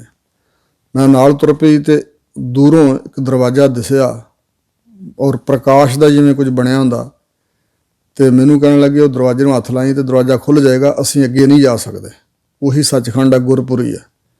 ਜਦੋਂ ਮੈਂ ਅੱਗੇ ਗਈ ਤਾਂ ਉੱਥੇ ਗੁਰੂ ਗ੍ਰੰਥ ਸਾਹਿਬ ਦਾ ਪ੍ਰਕਾਸ਼ ਤੇ ਕੀਰਤਨ ਹੋ ਰਿਹਾ ਸੀ। ਇੱਕ ਪਾਸੇ ਸਿੱਖ ਸਨ, ਇੱਕ ਪਾਸੇ ਬੀਬੀਆਂ, ਤੇ ਇੱਕ ਪਹਿਰੇਦਾਰ ਵੀ ਖੜ੍ਹਾ ਸੀ। ਮੈਨੂੰ ਉਹਨੇ ਰੋਕਿਆ ਤੇ ਮਾਤਾ ਤੂੰ ਕਿਵੇਂ ਅੰਦਰ ਆ ਗਈ, ਤੂੰ ਅੰਮ੍ਰਿਤਧਾਰੀ ਨਹੀਂ ਹੈ। ਤਾਂ ਮੈਂ ਕਿਹਾ ਸਿੱਖਾ ਵੀਰਾ ਮੈਂ ਆ ਗਈ, ਹੁਣ ਮੈਂ ਕਿੱਥੇ ਜਾਵਾਂ। ਫਿਰ ਉਹ ਅੰਦਰ ਗਿਆ ਤਾਂ ਉਸਨੇ ਆ ਕੇ ਦੱਸਿਆ ਵੀ ਗੁਰੂ ਕਲਗੀਧਰ ਪਾਤਸ਼ਾਹ ਨੂੰ ਮੈਂ ਬੇਨਤੀ ਕੀਤੀ, ਪੁੱਛਿਆ ਵੀ ਮਹਾਰਾਜ ਇਹਨੇ ਅੰਮ੍ਰਿਤ ਨਹੀਂ ਛਕਿਆ, ਇਹ ਮਾਈ ਕਿਵੇਂ ਇੱਥੇ ਆ ਗਈ। ਤਾਂ ਗੁਰੂ ਮਹਾਰਾਜ ਨੇ ਕਿਹਾ ਸੀ ਸਿੱਖਾ ਇਹਨੂੰ ਗੁਰੂ ਨਾਨਕ ਸਾਹਿਬ ਮਹਾਰਾਜ ਦੀ ਬਾਣੀ ਦਾ ਪ੍ਰੇਮ ਇੱਥੇ ਲੈ ਆਇਆ। ਤਾਂ ਫਿਰ ਗੁਰੂ ਮਹਾਰਾਜ ਨੇ ਕਿਹਾ ਭਈ ਮੈਨੂੰ ਦਰਸ਼ਨ ਦਿੱਤੇ, ਤੇ ਗੁਰੂ ਮਹਾਰਾਜ ਨੇ ਕਿਹਾ ਮਾਤਾ ਇੱਥੇ ਅੰਮ੍ਰਿਤਧਾਰੀ ਸਿੰਘ ਸਿੰਘਣੀਏ ਰਹਿ ਸਕਦੇ ਨੇ, ਤੁਸੀਂ ਇਹ ਸਥਾਨ ਵੇਖ ਲਿਆ ਇੱਕ ਵਾਰੀ, ਜਾਓ ਵਾਪਸ, ਤੁਹਾਨੂੰ 3 ਸਾਲ ਹੋਰ ਉਮਰ ਦੇ ਦਿੰਦੇ ਹਾਂ, ਤੇ ਤੁਸੀਂ ਅੰਮ੍ਰਿਤ ਪਾਨ ਕਰੋ ਤੇ ਹੋਰ ਭਜਨ ਕਰੋ, ਫਿਰ ਸਰੀਰ ਤਿਆਗਣ ਤੋਂ ਬਾਅਦ ਤੁਹਾਡਾ ਇੱਥੇ ਸਦਾ ਲਈ ਵਾਸਾ ਹੋ ਜਾਏਗਾ। ਔਰ ਇਸ ਪ੍ਰਕਾਰ ਫਿਰ ਤਾਂ ਕਰਕੇ ਮੈਂ 3 ਸਾਲ ਉਮਰ ਮੈਨੂੰ ਪ੍ਰਾਪਤ ਹੋਈ ਹੈ ਸਪੈਸ਼ਲ, ਤੇ ਤਾਂ ਮੈਂ ਜਿਉਂਦੀ ਹੋਈ ਹਾਂ, ਵਾਪਸ ਆਈ ਹਾਂ। ਤੇ ਠੀਕ ਹੀ 3 ਵਰ੍ਹੇ ਉਹ ਮਾਤਾ ਜਿਉਂਦੀ ਰਹੀ ਸੀ। ਤੇ ਚੜ੍ਹਾਈ ਕਰਨ ਤੋਂ 3 ਦਿਨ ਪਹਿਲਾਂ ਫਿਰ ਉਹਨੇ ਦੱਸਿਆ ਸੀ ਕਿ ਹੁਣ ਮੇਰੀ ਉਮਰ ਪੂਰੀ ਹੋਣ ਵਾਲੀ ਹੈ, ਪਰਸੋਂ ਤੀਜੇ ਦਿਨ ਨੂੰ ਮੈਂ ਚੜ੍ਹਾਈ ਕਰ ਜਾਣੀ। ਤੇ ਤੀਜੇ ਦਿਨ ਹੀ ਚੜ੍ਹਾਈ ਕਰ ਗਈ ਸੀ। ਇਹ ਲਖਨਊ ਦੀ ਘਟਨਾ ਹੈ। ਜੇ ਮੈਂ ਭੁੱਲਦਾ ਨਾ ਹੋਵਾਂ ਤਾਂ ਸੰਨ 1958 ਦੀ ਇਹ ਘਟਨਾ ਹੈ। ਯੂਪੀ ਦੀ ਰਾਜਧਾਨੀ ਲਖਨਊ ਸ਼ਹਿਰ ਤੇ ਸਿੰਘ ਸਭਾ ਗੁਰਦੁਆਰਾ ਸਾਹਿਬ ਇਹ ਘਟਨਾ ਹੋਈ। ਉਹ ਰਾਗੀ ਗੁਰਬਚਨ ਸਿੰਘ ਜੀ ਨੇ ਇਹ ਸਾਰਾ ਕੁਝ ਸੁਣਾਇਆ ਸੀ। ਇਸ ਪ੍ਰਕਾਰ ਸਤਿਗੁਰੂ ਮਹਾਰਾਜ ਸੱਚੇ ਪਾਤਸ਼ਾਹ ਜੀ ਜੋ ਵਾਹਿਗੁਰੂ ਦਾ ਦਰ ਘਰ ਅਗਲੇ ਜਹਾਨ ਦੀਆਂ ਗੱਲਾਂ ਬਾਣੀ ਵਿੱਚ ਕੀਤੀਆਂ ਹੋਈਆਂ ਨੇ, ਤੇ ਇਹ ਸਤਿਗੁਰੂ ਜੀ ਜਾਣਦੇ ਹਨ। ਉਹ ਸੂਖਮ ਢੰਗ ਨਾਲ ਜਿਹੜੇ ਮਨ ਆਪਣਾ ਬਹੁਤ ਬਰੀਕ ਕਰਕੇ, ਅੰਤਰਮੁਖ ਬਿਰਤੀ ਕਰਕੇ ਗੁਰਮੁਖ ਪਿਆਰੇ ਆਤਮਕ ਉੱਚੀਆਂ ਅਵਸਥਾ ਵਿੱਚ ਚਲੇ ਜਾਂਦੇ ਹਨ। ਉਹ ਬੜਾ ਕੁਛ ਐਸਾ ਵੇਖਦੇ ਹਨ ਜੋ ਸਾਨੂੰ ਸੰਸਾਰੀਆਂ ਨੂੰ ਹੁੰਦੇ ਹੀ ਨਹੀਂ ਦਿਸਦਾ। ਤੇ ਅਜਿਹੀਆਂ ਕਈ ਘਟਨਾ ਘਟੀਆਂ ਹਨ ਜੋ ਚੜ੍ਹਾਈ ਕਰਨ ਤੋਂ ਬਾਅਦ ਲੋਕ ਵਾਪਸ ਆਉਂਦੇ ਦੱਸਦੇ ਨੇ ਵੀ ਪਰਲੋਕ ਹੈ। ਜਾਂ ਪਿਛਲੇ ਜਨਮ ਦੀ ਗੱਲ ਕਈ ਛੋਟੇ ਛੋਟੇ ਬੱਚੇ ਸਾਰਾ ਕੁਝ ਸਹੀ ਸਹੀ ਦੱਸਦੇ ਨੇ ਇਤਿਆਦਿਕ। ਹੁਣ ਆਮ ਸਥੂਲ ਸਰੀਰਾਂ 'ਚ ਵਿਚਰਦੇ ਸਾਡੇ ਵਰਗੇ ਅਗਿਆਨੀ ਕਈ ਵਾਰੀ ਇਹਨਾਂ ਗੱਲਾਂ ਨੂੰ ਰੱਦ ਕਰਦੇ ਨੇ, ਦਲੀਲਾਂ ਨਾਲ ਇੱਧਰ ਉੱਧਰ ਦੀਆਂ ਗੱਲਾਂ ਕਹਿ ਕੇ ਵੀ ਨਹੀਂ ਅਸੀਂ ਨਹੀਂ ਮੰਨਦੇ ਜੀ, ਇੰਜ ਕਿਵੇਂ ਹੋ ਸਕਦਾ ਜੀ। ਪਰ ਇਹ ਬੜੀਆਂ ਹੈਰਾਨੀਜਨਕ ਗੱਲਾਂ ਲੱਗਦੀਆਂ ਹਨ। ਅਸਲੀਅਤ ਵਿੱਚ ਕਈ ਘਟਨਾਵਾਂ ਐਸੀਆਂ ਹਿੰਦੁਸਤਾਨ ਦੇ ਵਿੱਚ ਵਾਪਰੀਆਂ ਔਰ ਹੋਰਨਾਂ ਦੇਸ਼ਾਂ ਵਿੱਚ ਵੀ, ਭਾਵੇਂ ਕਿ ਇਸਲਾਮ ਵਾਲੇ ਜਾਂ ਹੋਰ ਧਰਮਾਂ ਦੇ ਲੋਕ ਕੁਛ ਪੁਨਰ ਜਨਮ ਨੂੰ ਨਹੀਂ ਮੰਨਦੇ, ਉਹ ਵੀ ਹੈਰਾਨ ਨੇ ਇਸ ਗੱਲੋਂ ਵੀ ਐਸਾ ਕਿਵੇਂ ਹੋਇਆ ਇਤਿਆਦਿਕ। ਸਤਿਗੁਰੂ ਸੱਚੇ ਪਾਤਸ਼ਾਹ ਜੀ ਕਹਿ ਰਹੇ ਨੇ, ਹੇ ਵਾਹਿਗੁਰੂ ਤੇਰਾ ਉਹ ਦਰ, ਉਹ ਤੇਰਾ ਘਰ ਸੱਚਖੰਡ ਕੈਸਾ ਹੈ, ਜਿਤ ਬਹਿ ਸਰਬ ਸੰਭਾਲੇ, ਜਿੱਥੇ ਬੈਠ ਕੇ ਤੁਸੀਂ ਸਾਰਿਆਂ ਦੀ ਸੰਭਾਲ ਕਰ ਰਹੇ ਹੋ। ਦੂਜਾ ਅਰਥ ਇਉਂ ਹੈ ਕਿ ਤੇਰਾ ਉਹ ਦਰ ਘਰ ਸਤਸੰਗਤ ਆਦਿਕ ਕੈਸਾ ਹੈ, ਜਿੱਥੇ ਬੈਠ ਕੇ ਸਾਰੇ ਲੋਕ ਤੁਹਾਨੂੰ ਸੰਭਾਲੇ ਯਾਦ ਕਰਦੇ ਹਨ, ਚੇਤੇ ਕਰਦੇ ਹਨ। ਵਾਜੇ ਤੇਰੇ ਨਾਦ ਅਨੇਕ ਅਸੰਖਾ, ਕੀਤੇ ਤੇਰੇ ਵਾਵਣ ਹਾਰੇ। ਵਾਹਿਗੁਰੂ ਨੂੰ ਸਾਰੀ ਸ੍ਰਿਸ਼ਟੀ ਗਾਉਂਦੀ ਹੋਈ ਸੱਚੇ ਪਾਤਸ਼ਾਹ ਵਿਖਾ ਰਹੇ ਨੇ ਕਿ ਪ੍ਰਮਾਤਮਾ ਦਾ ਜਸ ਗਾ ਰਹੀ ਸਾਰੀ ਸ੍ਰਿਸ਼ਟੀ। ਤੇਰੇ ਅਨੇਕਾਂ ਤਰ੍ਹਾਂ ਦੇ ਨਾਦ ਸ਼ਾਦੀਆਨੇ ਜਿਹੜੇ ਵੱਜ ਰਹੇ ਨੇ, ਨਾਦ ਵਾਜਿਆਂ ਦਾ ਨਾਮ ਹੈ। ਵੈਸੇ 5 ਤਰ੍ਹਾਂ ਦੇ ਨਾਦ ਜਿਹੜੇ ਆਹਤ ਵਾਜੇ ਹਨ, ਨਾਦ ਉਹ ਮੰਨੇ ਗਏ ਨੇ। ਤਤ ਤੰਤੀ ਬ੍ਰਿਤ ਚਰਮ ਕਾ ਘਨ ਕਾਂਸੀ ਕੋ ਜਾਨ, ਨਾਦ ਸ਼ਬਦ ਘਟ ਕੋ ਕਹਿਤ ਸਵਾਸ ਸੁਹਰ ਪਹਿਚਾਨ। ਜਿਹੜਾ ਬਚਨ ਆਉਂਦਾ, ਵਾਜੇ ਪੰਚ ਸ਼ਬਦ ਤਿਤ ਘਰ ਸੁਭਾਗੈ। 5 ਤਰ੍ਹਾਂ ਦੇ ਵਾਜੇ ਵੱਜਦੇ ਨੇ, ਉਹ ਆਹਤ ਵਾਜੇ ਹਨ। ਤਤ ਵਾਜੇ ਤੰਤੀ ਸਾਜ, ਰਬਾਬ, ਤਾਊਸ, ਸਰੰਦਾ ਆਦਿਕ, ਇਹ ਤਤ ਵਾਜੇ ਮੰਨੇ ਗਏ ਨੇ। ਦੂਸਰੇ ਬ੍ਰਿਤ ਵਾਜੇ ਹਨ। ਤਤ ਤੰਤੀ ਬ੍ਰਿਤ ਚਰਮ ਕਾ, ਜਿਨ੍ਹਾਂ ਸਾਜ਼ਾਂ ਤੇ ਚਮੜਾ ਮੜਿਆ ਹੋਇਆ, ਢੋਲ, ਮਰਦੰਗ, ਤਬਲਾ, ਢੋਲਕੀ, ਢੱਡਾਂ, ਡਫਾਂ ਆਦਿਕ, ਇਹ ਸਾਰੇ ਬ੍ਰਿਤ ਵਾਜੇ ਹਨ। ਚਮੜੇ ਦੇ ਸਾਜ਼ ਤੇ ਤਫਾ ਮਾਰਿਆਂ ਖੜਕਾਉਣ ਦੇ ਨਾਲ ਇਹਨਾਂ ਵਿੱਚੋਂ ਤਾਲ ਕੱਢੇ ਜਾਂਦੇ ਨੇ। ਘਨ ਕਾਂਸੀ ਕੋ ਜਾਨ ਤੇ ਘਨ ਵਾਜੇ ਹਨ। ਘਨ ਵਾਜੇ ਤੀਸਰੀ ਕਿਸਮ ਦੇ, ਕੈਂਸੀਆਂ, ਟੱਲੀਆਂ ਆਦਿਕ, ਛੈਣੇ ਆਦਿਕ ਖੜਕਾਉਣ, ਇੱਕ ਦੂਜੇ ਨਾਲ ਮਾਰਨ ਤੇ ਜਿੱਥੋਂ ਆਵਾਜ਼ ਪੈਦਾ ਹੁੰਦੀ ਹੈ। ਨਾਦ ਸ਼ਬਦ ਘਟ ਕੋ ਕਹਿਤ, ਗਾਗਰਾਂ, ਘੜੇ ਆਦਿਕ, ਇਹਨਾਂ ਨੂੰ ਤਫੇ ਮਾਰਿਆਂ, ਉੱਤੋਂ ਮੂੰਹ ਖੁੱਲ੍ਹਾ ਹੁੰਦਾ, ਉੱਤੇ ਮੜੇ ਹੋਏ ਨਹੀਂ ਹੁੰਦੇ, ਇਹਨਾਂ ਨੂੰ ਘਨ ਵਾਜੇ ਕਿਹਾ ਜਾਂਦਾ ਹੈ। ਨਾਦ ਸ਼ਬਦ ਘਟ ਕੋ ਕਹਿਤ ਤੇ ਸਵਾਸ ਸੁਖਰ ਪਹਿਚਾਨ, ਜਿਹੜੇ ਸੁਖਰ ਵਾਜੇ ਹਨ, ਸਵਾਸਾਂ ਨਾਲ, ਸਾਹਾਂ ਨਾਲ ਵਜਾਏ ਜਾਂਦੇ, ਤੂਤੀਆਂ, ਨਫੀਰੀਆਂ, ਅਲਗੋਜੇ, ਬਾਂਸਰੀ, ਵੰਝਲੀ ਆਦਿਕ, ਇਹ 5 ਪ੍ਰਕਾਰ ਦੇ ਵਾਜੇ ਆਹਤ ਨੇ।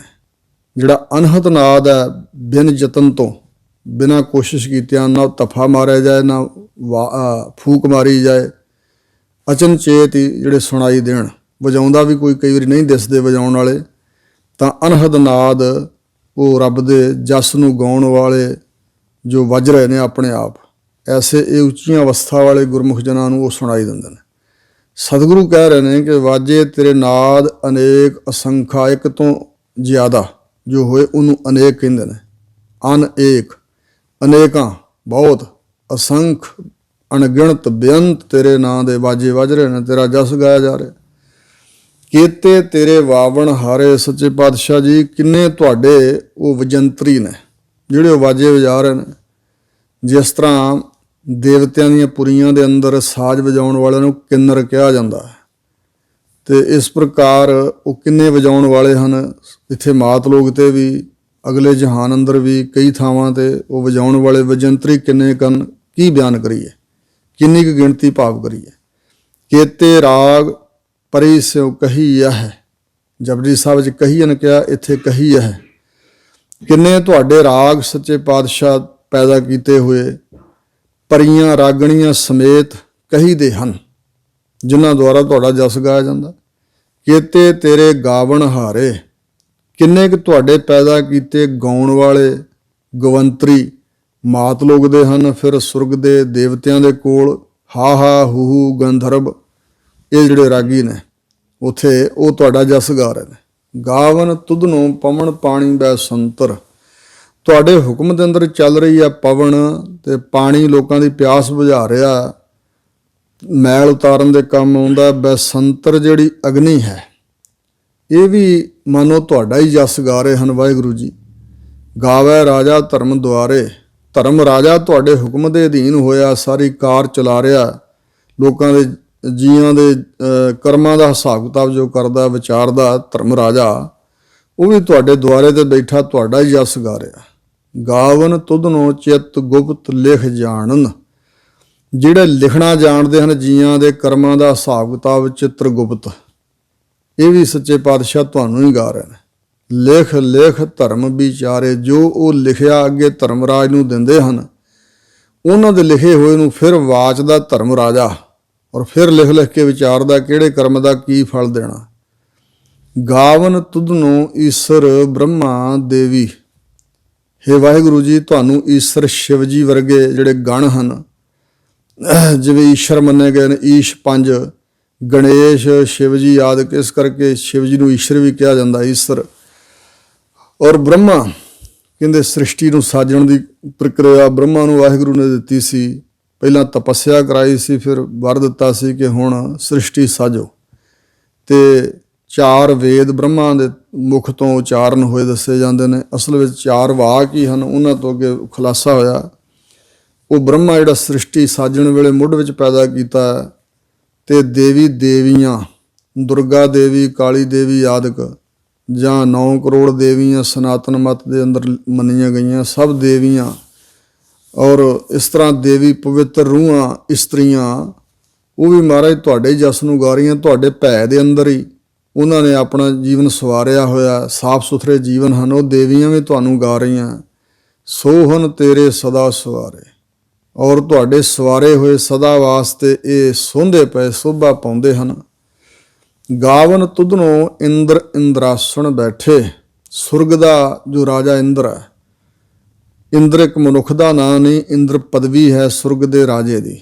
ਇੰਦਰਾਸਣ, ਉਸ ਰਾਜ ਪਦਵੀ ਤੇ ਬੈਠਾ ਹੋਇਆ ਸੁਰਗ ਦਾ ਰਾਜਾ ਇੰਦਰ, ਉਹ ਵੀ ਮਹਾਰਾਜ ਅਨੇਕਾਂ ਇੰਦਰ ਉਹਨਾਂ ਆਸਣਾਂ ਤੇ ਬੈਠੇ ਹੋਏ ਤੁਹਾਨੂੰ ਗਾ ਰਹੇ ਨੇ। ਦੇਵਤਿਆਂ ਦਰ ਨਾਲੇ, ਉਸ ਦਰ ਤੇ ਦੇਵਤਿਆਂ ਸਮੇਤ ਉਹ ਇੰਦਰ ਆਦਿਕ ਤੁਹਾਡਾ ਜਸ ਗਾ ਰਹੇ ਨੇ। ਗਾਵਨ ਤੁਧਨੋ ਸਿੱਧ ਸਮਾਧੀ ਅੰਦਰ, ਤੁਧਨੋ ਤੁਹਾਨੂੰ ਗਾਉਂਦੇ ਹਨ ਸੱਚੇ ਪਾਤਸ਼ਾਹ ਜੀ ਸਿੱਧ ਪੁਰਖ ਆਪਣੀਆਂ ਸਮਾਧੀਆਂ ਅੰਦਰ ਜੁੜੇ ਹੋਏ, ਸਮਾਧੀ ਲਾ ਕੇ ਬੈਠੇ ਯੋਗਾ ਅਭਿਆਸ ਦੁਆਰਾ, ਉਹ ਵੀ ਤੁਹਾਨੂੰ ਹੀ ਗਾ ਰਹੇ ਨੇ। ਗਾਵਨ ਤੁਧਨੋ ਸਾਧ ਵਿਚਾਰੇ, ਤੇ ਵਿਚਾਰੇ ਸਾਧ ਵਿਚਾਰਨ ਵਾਲੇ, ਜੋ ਵਿਚਾਰਦੇ ਹਨ ਜਾਂ ਅਸੀਂ ਵਿਚਾਰੇ ਹਨ ਕਿ ਇਸ ਤਰ੍ਹਾਂ ਸਾਧੂ ਸੰਤ, ਉਹ ਵੀ ਤੁਹਾਡਾ ਜਸ ਗਾ ਰਹੇ ਹਨ ਜੀ। ਗਾਵਨ ਤੁਧਨੋ ਜਤੀ ਸਤੀ ਸੰਤੋਖੀ, ਜਤੀ ਸੰਜਮੀ ਜੀਵਨ ਵਾਲੇ, ਵਿਕਾਰਾਂ ਤੋਂ ਬਚੇ ਹੋਏ, ਸਤੀ ਸਤੀਆਂ ਇਸਤਰੀਆਂ ਤੇ ਸਤੀ ਦਾਨੀ। ਸਤੀ ਭਾਵ ਜਿਹੜੀਆਂ ਪਤੀਵਰਤਾ ਧਰਮ ਵਿੱਚ ਪ੍ਰਪੱਕ ਰਹਿਣ, ਉਹਨੂੰ ਸਤੀਆਂ ਕਿਹਾ ਜਾਂਦਾ। ਉਹ ਜੇ ਪਤੀਵਰਤਾ ਧਰਮ ਨਿਭਾ ਰਹੀਆਂ ਤੁਹਾਡੇ ਭੈ ਦੇ ਅੰਦਰ, ਉਹ ਵੀ ਤੁਹਾਡਾ ਜਸ ਗਾ ਰਹੀਆਂ। ਤੇ ਸੰਤੋਖੀ, ਜਿਵੇਂ ਚੁਣਕਰੀਹੀ ਆਦਿਕ ਹੋਏ ਨੇ, ਬੜੇ ਮੰਨੇ ਪਰਮੰਨੇ ਸੰਤੋਖੀ, ਵੀ ਪਰਿਵਾਰ ਸਮੇਤ। ਇੱਕ ਵਾਰੀ ਕਾਲ ਪੈ ਗਿਆ ਸੀ ਤੇ ਮਿਲਦਾ ਕੁਛ ਨਹੀਂ ਸੀ, ਤੇ ਉਸ ਵੇਲੇ ਕੋਈ ਜਵਾਂ ਦੇ ਦਾਣੇ ਪੀਸ ਕੇ ਉਹਨਾਂ ਕੋਈ ਪਿਆਲੇ ਬਣਾਏ, 5 ਜੀ ਸੀ ਆਪ ਉਹ, ਤੇ ਉਸ ਵੇਲੇ ਪਰਮੇਸ਼ਰ ਪਰਖ ਕਰਨ ਵਾਸਤੇ ਆ ਗਿਆ ਉਹਨਾਂ ਦੇ ਸੰਤੋਖ ਦੀ, ਤੇ ਕਿਹਾ ਮੈਨੂੰ ਭੁੱਖ ਲੱਗੀ ਹੋਈ ਹੈ। ਤਾਂ ਉਹ ਪਿਆਲਾ ਜਿਹੜਾ ਸੀ ਇੱਕ ਉਹਨਾਂ ਨੂੰ ਦਿੱਤਾ। ਉਹ ਕਹਿਣ ਲੱਗੇ ਜੇ ਤਾਂ ਮੇਰੀ ਭੁੱਖ ਨਹੀਂ ਮਿਟੀ। ਉਹ ਸਾਰੇ ਪਿਆਲੇ ਛਕ ਗਏ, ਤੇ ਫਿਰ ਵੀ ਚਿੱਤ ਨਹੀਂ ਸੀ ਡੋਲਿਆ ਚੁਣਕਰੀਹੀ ਦਾ, ਉਹਨਾਂ ਦੇ ਪਰਿਵਾਰ ਦਾ। ਤੇ ਉਸ ਵੇਲੇ ਫਿਰ ਬੜੀ ਬਖਸ਼ਿਸ਼ ਕੀਤੀ ਸੀ। ਤੇ ਇਸ ਤਰ੍ਹਾਂ ਦੇ ਜਿਹੜੇ ਸੰਤੋਖੀ, ਵਾਹਿਗੁਰੂ ਦੇ ਭਾਣੇ 'ਚ ਪ੍ਰਸੰਨ ਰਹਿਣ ਵਾਲੇ, ਜੋ ਕੁਛ ਵਾਹਿਗੁਰੂ ਨੇ ਦਿੱਤਾ ਉਹਦੇ 'ਚ ਸੰਤੁਸ਼ਟ ਰਹਿਣਾ, ਐਸੇ ਅਨੇਕਾਂ ਸੰਤੋਖੀ, ਉਹ ਵੀ ਤੁਹਾਡੇ ਹੀ ਜਸ ਨੂੰ ਮਹਾਰਾਜ ਗਾ ਰਿਹਾ। ਗਾਵਨ ਤੁਧਨੋ ਵੀਰ ਕਰਾਰੇ, ਜਿਵੇਂ 52 ਵੀਰ ਮੰਨੇ ਗਏ ਨੇ, ਨਰ ਸਿੰਘ ਆਦਿਕ, ਤੇ ਇਸੇ ਪ੍ਰਕਾਰ ਹੋਰ ਜਿਹੜੇ ਵੀਰ ਸੂਰਮੇ, ਕਰਾਰੇ ਮੈਨੇ ਕਰੜੇ, ਬੜੇ ਕਰੜੇ ਸੁਭਾਵਾਂ ਵਾਲੇ ਜਾਂ ਕਰੜੇ ਸਰੀਰਾਂ ਵਾਲੇ ਬਲੀ, ਉਹ ਵੀਰ ਸੂਰਮੇ ਵੀ ਤੁਹਾਨੂੰ ਹੀ ਗਾ ਰਹੇ ਨੇ। ਹੋਰ ਸ਼ਕਤੀਆਂ ਮੰਗਦੇ, ਆਪਣੀ ਜਿੱਤ ਪ੍ਰਾਪਤੀ ਵਾਸਤੇ ਬੇਨਤੀਆਂ ਕਰਦੇ, ਤੁਹਾਨੂੰ ਗਾਉਂਦੇ ਨੇ। ਗਾਵਨ ਤੁਧਨੋ ਪੰਡਤ ਪੜ੍ਹਨ ਰਖੀਸਰ, ਬੜੇ ਜਿਹੜੇ ਪੰਡਤ ਵਿਦਵਾਨ ਲੋਕ ਨੇ, ਪੰਡਾ ਨਾਮ ਬੁੱਧੀ ਦਾ ਤਤ, ਸਿਧਾਂਤ ਦਾ, ਵਿਦਿਆ ਪੜ੍ਹ ਕੇ ਸਿਧਾਂਤ ਨੂੰ ਗ੍ਰਹਿਣ ਕਰਨ ਵਾਲੇ, ਪੜ੍ਹਦੇ ਹਨ। ਔਰ ਰਿਸ਼ੀਆਂ ਵਿੱਚੋਂ ਈਸ਼ਰ ਜਿਹੜੇ ਮੰਨੇ ਗਏ ਹਨ, ਸ਼੍ਰੋਮਣੀ ਰਿਸ਼ੀ, ਉਹ ਵੀ ਮਹਾਰਾਜ ਤੁਹਾਡੇ ਜਸ ਨੂੰ ਗਾ ਰਹੇ ਨੇ ਜੁਗ ਜੁਗ ਵੇਦਾਂ ਨਾਲ। ਜਿਵੇਂ ਗੌਤਮ ਰਿਸ਼ੀ ਨੂੰ ਬੜਾ ਮਹਾਨ ਰਿਸ਼ੀ ਮੰਨਿਆ, ਔਰ ਇਸੇ ਤਰ੍ਹਾਂ ਜੁਗਾਂ ਜੁਗਾਂ ਦੇ ਅੰਦਰ ਵੇਦਾਂ ਦੁਆਰਾ, ਜਿਵੇਂ ਜਿਹੜਾ ਸਤਜੁਗ ਦੇ ਵੇਲੇ ਰਿਗਵੇਦ ਆ ਉਹ ਚਿੱਟਾ ਬਾਣਾ ਪਾ ਕੇ ਤੇ ਬੋਲਿਆ ਗਿਆ ਸੀ, ਪੜ੍ਹਿਆ ਜਾਂਦਾ ਸੀ। ਤੇ ਇਸੇ ਪ੍ਰਕਾਰ ਜਿਹੜਾ ਤ੍ਰੇਤੇ ਯੁੱਗ ਦੇ ਅੰਦਰ ਖੱਤਰੀਆਂ ਨੇ ਪੜ੍ਹਿਆ ਲਾਲ ਬਾਣਾ ਪਾ ਕੇ ਰਾਮਚੰਦਰ ਜੀ ਨੇ। ਤੇ ਇਸੇ ਪ੍ਰਕਾਰ ਜਿਹੜਾ ਹੈਗਾ ਦੁਆਪਰ ਯੁੱਗ ਦੇ ਵਿੱਚ ਕ੍ਰਿਸ਼ਨ ਜੀ ਨੇ ਪੀਲੇ ਵਸਤਰ ਧਾਰਨ ਕੀਤੇ ਸੀ, ਤੇ ਉਹ ਪੜ੍ਹਿਆ ਜਾਂਦਾ ਸੀ ਪੀਲੇ ਵਸਤਰ ਧਾਰਨ ਕਰਕੇ। ਇਸੇ ਤਰ੍ਹਾਂ ਅਥਰਵਣ ਵੇਦ ਜਿਹੜਾ ਸ਼ੂਦਰਾਂ ਦਾ ਮੰਨਿਆ ਗਿਆ, ਤਾਂ ਉਹ ਕਾਲਾ ਬਾਣਾ ਪਹਿਰ ਕੇ, ਜਿਵੇਂ ਲਿਖਿਆ ਦਸਮ ਗ੍ਰੰਥ 'ਚ ਕਲਯੁਗ ਹੋਸੀ ਕਾਲਾ ਬਾਣਾ, ਔਰ ਉਹ ਕਲਕੀ ਅਵਤਾਰ ਆਵੇਗਾ ਕਲਯੁਗ ਦੇ ਅਖੀਰ ਵਿੱਚ। ਉਹ ਇਸ ਤਰ੍ਹਾਂ ਫਿਰ ਉਹ ਅਥਰਵਣ ਵੇਦ ਪੜ੍ਹ ਕੇ ਆਪਣੀ ਮਰਜ਼ਾਦਾ ਚਲਾਏਗਾ ਅੱਗੇ। ਇਤਿਆਦਿਕ ਸਾਰੇ ਕਹਿੰਦੇ ਯੁੱਗਾਂ ਜੁਗਾਂ ਦੇ ਅੰਦਰ ਵੇਦਾਂ ਦੈਵੀ ਗਿਆਨ ਦੁਆਰਾ, ਉਹਨਾਂ ਗ੍ਰੰਥਾਂ ਦੁਆਰਾ ਇਸ ਤਰ੍ਹਾਂ ਮਹਾਰਾਜ ਤੁਹਾਡਾ ਹੀ ਜਸ ਸਾਰੇ ਗਾ ਰਹੇ ਨੇ। ਗਾਵਨ ਤੁਧਨੋਂ ਮੋਹਣੀਆਂ ਮਨ ਮੋਹਨ, ਜਿਹੜੀਆਂ ਮਨਾਂ ਨੂੰ ਮੋਹਿਤ ਕਰਨ ਵਾਲੀਆਂ ਮੋਹਣੀਆਂ ਇਸਤਰੀਆਂ ਹਨ, ਸੁੰਦਰ ਸਰੂਪ, ਉਹਨਾਂ ਦਾ ਜਿਹੜਾ ਸੁੰਦਰ ਸਰੂਪ ਹੈ ਉਹ ਵੀ ਤੁਹਾਡੀ ਮਹਿਮਾ ਪ੍ਰਗਟ ਹੋ ਰਹੀ ਹੈ ਵੀ ਤੁਸੀਂ ਇਹ ਸਭ ਨੂੰ ਰੂਪ ਬਖਸ਼ੇ ਹਨ, ਉਹ ਵੀ ਤੁਹਾਨੂੰ ਗਾਉਂਦੀਆਂ ਪ੍ਰਤੀਤ ਹੋ ਰਹੀਆਂ। ਸੋ ਮਨਾਂ ਨੂੰ ਮੋਹ ਲੈਣ ਵਾਲਾ ਜੋ ਪਰਮੇਸ਼ਰ ਹੈ, ਉਸ ਦੇ ਰੰਗ ਪ੍ਰੇਮ ਵਿੱਚ ਰੰਗੀਆਂ ਹੋਈਆਂ ਜਿਹੜੀਆਂ ਰੂਹਾਂ ਹਨ, ਉਹ ਮਹਾਰਾਜ ਤੁਹਾਡਾ ਜਸ ਗਾ ਰਹੀਆਂ ਹਨ। ਵਾਹਿਗੁਰੂ ਜੀ, ਸੁਰਗ ਮਸ਼ ਪਿਆਲੇ, ਤੇ ਕੇਵਲ ਸੁਰਗ ਦੇ ਅੰਦਰ ਹੀ ਨਹੀਂ, ਇੱਥੇ ਮਸ਼ ਪਤਾ ਜਿਹੜਾ ਮਾਤ ਲੋਕ ਹੈ, ਇੱਥੇ ਇਸਤਰੀ ਜਾਮੇ, ਤੇ ਸੁਰਗ ਦੇ ਅੰਦਰ ਪਰੀਆਂ ਅਪਸ਼ਰਾ ਆਦਿਕ, ਤੇ ਪਿਆਲ ਪਤਾਲ ਦੇ ਅੰਦਰ ਜਿਹੜੀਆਂ ਨਾਗ ਇਸਤਰੀਆਂ ਹਨ, ਨਾਗਣੀਆਂ, ਇਹ ਵੀ ਮਹਾਰਾਜ ਮਨਾਂ ਨੂੰ ਮੋਹ ਲੈਣ ਵਾਲੀਆਂ ਤੁਹਾਡੇ ਜਸ ਦੇ ਤਾਈਂ ਗਾ ਰਹੀਆਂ ਪ੍ਰਤੀਤ ਹੋ ਰਹੀਆਂ। ਗਾਵਨ ਤੁਧਨੋਂ ਰਤਨੋਂ ਪਾਏ ਤੇਰੇ 68 ਤੀਰਥ ਨਾਲੇ। ਹੇ ਮਹਾਰਾਜ ਸੱਚੇ ਪਾਤਸ਼ਾਹ, ਤੁਹਾਡੇ ਪੈਦਾ ਕੀਤੇ ਹੋਏ ਰਤਨ, ਜਿਵੇਂ ਸਮੁੰਦਰ ਦੇ ਵਿੱਚੋਂ ਦੇਵਤਿਆਂ ਨੇ 14 ਰਤਨ ਕੱਢੇ ਸੀ, ਸ਼ੀਰ ਸਮੁੰਦਰ ਜਦੋਂ ਰੜਕਿਆ, ਸ਼੍ਰੀ ਮਨ ਰੰਭਾ ਬਾਰਨੀ ਧਨਖ ਧਨੰਤਰ ਬਾਜ, ਬਿਖ ਧੇਨ ਸਸ ਕਲਪਤਰ ਸੰਖ ਅਮੀ ਗਜਰਾਜ। ਸ਼੍ਰੀ ਦਰਅਸਲ ਲక్ష్ਮੀ, ਜਿਹੜੀ ਵਿਸ਼ਨੂੰ ਦੀ ਧਰਮ ਪਤਨੀ ਬਣੀ ਹੈ, ਵਿਸ਼ਨੂੰ ਦੀ ਘਰ ਵਾਲੀ ਲక్ష్ਮੀ, ਉਹ ਵੀ ਇੱਕ ਰਤਨ ਮੰਨਿਆ ਗਿਆ। ਸ਼੍ਰੀ ਮਣ ਕੌਸਤਕ ਮਣੀ ਜਿਹੜੀ ਸੀ, ਉਹ ਵੀ ਸਮੁੰਦਰ ਦੇ ਵਿੱਚੋਂ ਨਿਕਲੀ ਹੈ। ਤੇ ਸ਼੍ਰੀਮਨ ਰੰਭਾ ਨਾਂ ਦੀ ਅਪੱਛਰਾ ਜਿਹੜੀ ਹੈ ਇੰਦਰ ਨੂੰ ਪ੍ਰਾਪਤ ਹੋਈ, ਤੇ ਬਾਰਨੀ ਜਿਹੜੀ ਸ਼ਰਾਬ ਹੈ ਵਿੱਚੋਂ ਨਿਕਲੀ ਸੀ ਇੱਕ ਰਤਨ। ਸੋ ਇਸੇ ਪ੍ਰਕਾਰ ਸ਼੍ਰੀਮਨ ਰੰਭਾ ਬਾਰਨੀ ਧਨਖ, ਜਿਹੜਾ ਵਿਸ਼ਨੂੰ ਜੀ ਦਾ ਧਨੁਖ ਪ੍ਰਾਪਤ ਹੋਇਆ, ਧਨੁਖ ਜਾਂ ਕਮਾਨ ਉਸਨੂੰ ਕਿਹਾ ਜਾਂਦਾ, ਇਹ ਵੀ ਸਮੁੰਦਰ ਚੋਂ ਨਿਕਲਿਆ ਸੀ। ਧਨੰਤਰ ਵੈਦ ਜਿਹੜਾ ਸੀ, ਉਹ ਵੀ ਸਮੁੰਦਰ ਚੋਂ ਨਿਕਲਿਆ। ਬਾਜ ਉੱਚ ਸ਼ਰਵਾ ਘੋੜਾ ਮੰਨਿਆ ਗਿਆ, ਉਹ ਵੀ ਉਹਦੇ ਵਿੱਚੋਂ ਨਿਕਲਿਆ। ਤੇ ਬਿਖ ਜਿਹੜੀ ਜ਼ਹਿਰ ਹੈ ਸ਼ਿਵ ਜੀ ਨੇ ਕੰਠ ਵਿੱਚ ਧਾਰਨ ਕੀਤੀ ਹੈ, ਵੀ ਸਮੁੰਦਰ ਚੋਂ ਨਿਕਲੀ ਸੀ। ਧੇਨ ਕਾਮ ਧੇਨ ਗਊ ਜਿਹੜੀ ਸੁਰਗ ਵਿੱਚ ਮੰਨੀ ਗਈ ਹੈ। ਸਾਸ ਚੰਦਰਮਾ ਕਹਿੰਦੇ ਜਿਹੜਾ ਸ਼ਿਵ ਜੀ ਨੇ ਸਿਰ ਤੇ ਧਾਰਨ ਕੀਤਾ। ਔਰ ਇਸ ਪ੍ਰਕਾਰ ਸ਼੍ਰੀਮਨ ਰੰਭਾ ਬਾਰ ਨੇ ਧਨਖ ਧਨੰਤਰ ਬਾਜ ਬਿਖ ਧੇਨ ਸਸ ਕਲਪਤਰ, ਜਿਹੜਾ ਕਲਪਤਰ ਪਾਰਜਾਤ ਰੁੱਖ ਆਦਿਕ ਹੈ ਸੁਰਗ ਦਾ, ਇਹ ਵੀ ਸਮੁੰਦਰ ਚੋਂ ਕਹਿੰਦੇ ਨਿਕਲਿਆ। ਬਿਖ ਧੇਨ ਸਸ ਕਲਪਤਰ ਸੰਖ, ਜਿਹੜਾ ਸੰਖ ਨਿਕਲਿਆ ਵਿਸ਼ਨੂੰ ਜੀ ਨੇ ਧਾਰਨ ਕੀਤਾ ਇੱਕ ਹੱਥ ਦੇ ਅੰਦਰ। ਸੰਖ ਅਮੀ ਅੰਮ੍ਰਿਤ ਜਿਹੜਾ ਦੇਵਤਿਆਂ ਨੇ ਪੀਤਾ, ਤੇ ਗਜਰਾਜ ਐਰਾਵਤ ਹਾਥੀ। ਇਸ ਪ੍ਰਕਾਰ ਦੇ 14 ਰਤਨ ਜਿਹੜੇ ਪੈਦਾ ਹੋਏ। 68 ਤੀਰਥ ਵੀ ਨਾਲ ਹੀ, 68 ਤੀਰਥ ਜਿਹੜੇ ਪ੍ਰਗਟ ਹੋਏ, ਪੈਦਾ ਹੋਏ, ਬਣਾਏ। ਜਿੱਥੇ ਜਿੱਥੇ ਰਿਸ਼ੀਆਂ ਨੇ ਤੁਹਾਡਾ ਨਾਮ ਜਪਿਆ, ਆਰਾਧਿਆ ਤੁਹਾਨੂੰ, ਉੱਥੇ ਤੀਰਥ ਆਦਿਕ ਬਣੇ। ਸੋ ਇਸ ਪ੍ਰਕਾਰ ਇਹ ਸਾਰੇ ਤੁਹਾਡਾ ਹੀ ਜਸ ਗਾਉਂਦੇ, ਤੁਹਾਡੀ ਵਡਿਆਈ ਪ੍ਰਗਟ ਹੋ ਰਹੀ ਹੈ। ਗਾਵਨ ਤੁਧਨੋਂ ਜੋਧ ਮਹਾਬਲ ਸੂਰਾ, ਜੋਧੇ ਮਹਾਬਲੀ ਤੇ ਸੂਰਮੇ, ਇੱਕ ਰਥੀ ਮਹਾਰਥੀ ਅਤਰਥੀ ਸੂਰਮੇ। ਬਾਹਰੀ ਤੌਰ ਤੇ, ਸਰੀਰਕ ਤੌਰ ਤੇ, ਔਰ ਅੰਤਰੀਵ ਜਿਨ੍ਹਾਂ ਨੇ ਸਰੀਰ ਨੂੰ ਵਿਕਾਰਾਂ ਤੋਂ, ਭੈੜੇ ਕੰਮਾਂ ਤੋਂ ਬਚਾਇਆ, ਉਹ ਯੋਧੇ ਜਿਹੜੇ ਮਹਾਬਲੀ ਹਨ। ਸੋ ਉਹ ਜਿਨ੍ਹਾਂ ਨੇ ਇੰਦਰੀਆਂ ਨੂੰ ਵੀ ਕੰਟਰੋਲ 'ਚ ਕੀਤਾ, ਸੰਜਮ 'ਚ ਲਿਆਂਦਾ। ਤੇ ਇਹ ਅਤਰਥੀ ਸੂਰਮੇ ਉਹ ਜਿਨ੍ਹਾਂ ਨੇ ਆਪਣੇ ਮਨ ਤੇ ਫਤਿਹ ਪਾਈ ਹੈ, ਉਹ ਵੀ ਤੁਹਾਡਾ ਹੀ ਜਸ ਸਾਰੇ ਗਾ ਰਹੇ ਨੇ। ਗਾਵਨ ਤੁਧਨੋਂ ਖਾਣੀ ਚਾਰੇ, ਚਾਰ ਖਾਣੀਆਂ ਦੇ ਜੀਵ ਜੋ ਤੁਹਾਡੀ ਮਹਿਮਾ ਇਹਨਾਂ ਦੁਆਰਾ ਪ੍ਰਗਟ ਹੋਈ ਹੈ ਨਾ, ਜੋ ਸ੍ਰਿਸ਼ਟੀ ਤੁਸਾਂ ਰਚੀ ਹੈ, ਤੇ ਇਹ ਵੀ ਚੌਂ ਖਾਣੀਆਂ ਦੇ ਜੀਵ ਵੀ ਮਾਨੋ ਤੁਹਾਨੂੰ ਹੀ ਆਰਾਧ ਰਹੇ ਹਨ। ਸੱਚੇ ਪਾਤਸ਼ਾਹ ਤੁਹਾਡੇ ਭੈ ਦੇ ਅੰਦਰ ਹਨ। ਗਾਵਨ ਤੁਧਨੋ ਖੰਡ ਮੰਡਲ ਬ੍ਰਹਮੰਡਾ, ਕਰ ਕਰ ਰੱਖੇ ਤੇਰੇ ਧਾਰੇ। ਸੋ ਇਸ ਪ੍ਰਕਾਰ ਖੰਡ ਟੁਕੜੇ ਹਿੱਸੇ ਧਰਤੀ ਦੇ, ਮੰਡਲ ਗੋਲਾਕਾਰ ਧਰਤੀ ਦੇ ਹਿੱਸੇ, ਬ੍ਰਹਮੰਡ 21 ਪੁਰੀਆਂ ਦਾ ਬ੍ਰਹਮੰਡ ਹੁੰਦਾ। ਸੋ ਇਸ ਪ੍ਰਕਾਰ 7 ਪਤਾਲ, 7 ਮਾਤ ਲੋਕ ਦੇ ਖੰਡ ਦੀਪ ਤੇ 7 ਉੱਤੇ ਸੁਰਗ ਬੈਕੁੰਠ ਵਿੱਚ ਜਿਹੜੀਆਂ ਪੁਰੀਆਂ ਬਣੀਆਂ ਹੋਈਆਂ। ਇਸ ਤਰ੍ਹਾਂ ਇਹ ਗ੍ਰੰਥਾਂ 'ਚ ਲਿਖਿਆ ਬ੍ਰਹਮੰਡ 21 ਪੁਰੀਆਂ ਦਾ। ਕਰ ਕਰ ਰੱਖੇ ਤੇਰੇ ਧਾਰੇ। ਸੱਚੇ ਪਾਤਸ਼ਾਹ ਜੀ ਤੁਹਾਡੇ ਕਰ ਕਰਕੇ, ਪੈਦਾ ਕਰ ਕਰਕੇ, ਤੁਹਾਡੇ ਧਾਰਨ ਕੀਤੇ ਹੋਏ, ਧਾਰੇ ਹੋਏ, ਬਣਾਏ ਹੋਏ, ਰੱਖੇ ਹੋਏ, ਟਿਕਾਏ ਹੋਏ ਹਨ। ਇਹ ਵੀ ਤੁਹਾਡਾ ਜਸ ਮਾਨੋ ਗਾ ਰਹੇ ਨੇ। ਸੇ ਤੁਧਨੋਂ ਗਾਵਨ ਜੋ ਤੁਧ ਭਾਵਨ। ਅਸਲ ਵਿੱਚ ਉਹੀ ਤੁਹਾਨੂੰ ਗਾਉਂਦੇ ਹਨ ਜੋ ਤੁਹਾਨੂੰ ਪਾਉਂਦੇ ਹਨ। ਜੇ ਤੁਹਾਨੂੰ ਪਾਉਂਦਾ ਨਹੀਂ, ਤੁਸੀਂ ਗਾਉਣਾ ਤਾਂ ਕਿ ਉਹਦੀ ਸਮਾਪਤੀ ਕਰ ਸਕਦੇ ਹੋ। ਸੋ ਉਹੀ ਤੁਹਾਡਾ ਜਸ ਅਸਲ ਵਿੱਚ ਗਾ ਸਕਦੇ ਹਨ ਜੋ ਤੁਹਾਨੂੰ ਪਾਉਂਦੇ ਚੰਗੇ ਲੱਗਦੇ, ਜਿਨ੍ਹਾਂ ਨੂੰ ਤੁਸੀਂ ਗਵਾਉਣਾ ਚਾਹੁੰਦੇ ਹੋ। ਰੱਤੇ ਤੇਰੇ ਭਗਤ ਰਸਾਲੇ। ਹੇ ਸੱਚੇ ਪਾਤਸ਼ਾਹ ਰਸਾਲੇ, ਰਸ ਦਾ ਘਰ ਬਣੇ ਹੋਏ ਤੁਹਾਡੇ ਭਗਤ, ਤੁਹਾਡੇ ਪ੍ਰੇਮ ਰੰਗ ਵਿੱਚ ਰੱਤੇ ਹੋਏ ਤੇ ਨਾਮ ਦੇ ਰਸੀਏ। ਸੋ ਇਸ ਪ੍ਰਕਾਰ ਉਹ ਤੁਹਾਡਾ ਜਸ ਗਾ ਰਹੇ ਨੇ। ਹੋਰ ਕੇਤੇ ਤੁਧਨੋਂ ਗਾਵਨ ਸੇ ਮੈਂ ਚਿਤ ਨਾਵਨ। ਇਸ ਤੋਂ ਅਲੱਗਾ ਹੋਰ ਕਿੰਨੇ ਕੁ ਤੁਹਾਨੂੰ ਗਾਉਂਦੇ ਹਨ। ਸੇ ਉਹ ਬਹੁ ਵਚਨ ਹੈ, ਉਹ ਮੈਨੂੰ ਚਿੱਤ ਵਿੱਚ ਚੇਤੇ ਨਹੀਂ ਆਉਂਦੇ। ਨਾਨਕ ਕਿਆ ਵਿਚਾਰੇ। ਅਸੀਂ ਉਹਨਾਂ ਦੀ ਹੋਰ ਕਿੰਨੀ ਕੁ ਵਿਚਾਰ ਕਰਕੇ ਤੁਹਾਨੂੰ ਦੱਸੀਏ। ਸੋਈ ਸੋਈ ਸਦਾ ਸੱਚ ਸਾਹਿਬ। ਹੇ ਵਾਹਿਗੁਰੂ ਜੀ, ਤੁਸੀਂ ਉਹੀ ਪਹਿਲਾਂ ਜਿਹੜੀ ਸ੍ਰਿਸ਼ਟੀ ਸਾਜਣ ਤੋਂ ਸਰੂਪ ਸੀ ਤੁਹਾਡਾ ਪਹਿਲਾਂ, ਫਿਰ ਸ੍ਰਿਸ਼ਟੀ ਸਾਜਣ ਕਰ ਤੋਂ ਬਾਅਦ ਵੀ ਉਹੀ ਹੋ ਤੇ ਸਦਾ ਸੱਚ ਸਾਹਿਬ। ਹੇ ਸਾਹਿਬ ਮਾਲਕ ਜੀ, ਸਦਾ ਵਾਸਤੇ ਸੱਚ ਸਰੂਪ ਹੋ। ਸਾਚਾ ਸਾਚੀ ਨਾਈ, ਆਉਣ ਵਾਲੇ ਸਮੇਂ ਵਿੱਚ ਵੀ ਤੁਸੀਂ ਸਾਚੀ ਹੋਵੋਗੇ ਤੇ ਤੁਹਾਡੀ ਨਾਈ ਮਹਿਮਾ ਜਿਹੜੀ ਹੈ ਉਹ ਵੀ ਸੱਚੇ ਪਾਤਸ਼ਾਹ ਇਸ ਕਰਕੇ ਸੱਚੀ ਸੀ, ਸੱਚੀ ਹੈ ਤੇ ਸੱਚੀ ਰਹੇਗੀ। ਹੋਰਨਾਂ ਦੀ ਸੋਭਾ ਫਿੱਕੀ ਪੈ ਜਾਏਗੀ, ਮੁੱਕ ਜਾਏਗੀ। ਸੋਭਾ ਤੋਂ ਬਾਅਦ ਅਪਜਸ ਨਿੰਦਾ ਵੀ ਹੋਵੇਗੀ ਔਰ ਕੋਈ ਨਾਂ ਨਹੀਂ ਲਵੇਗਾ, ਪਰ ਤੁਹਾਡੀ ਸੋਭਾ ਸੱਚੀ ਹੈ ਪਹਿਲਾਂ ਤੋਂ ਹੀ, ਹੁਣ ਵੀ ਤੇ ਆਉਣ ਵਾਲੇ ਸਮੇਂ 'ਚ ਵੀ ਰਹੇਗੀ।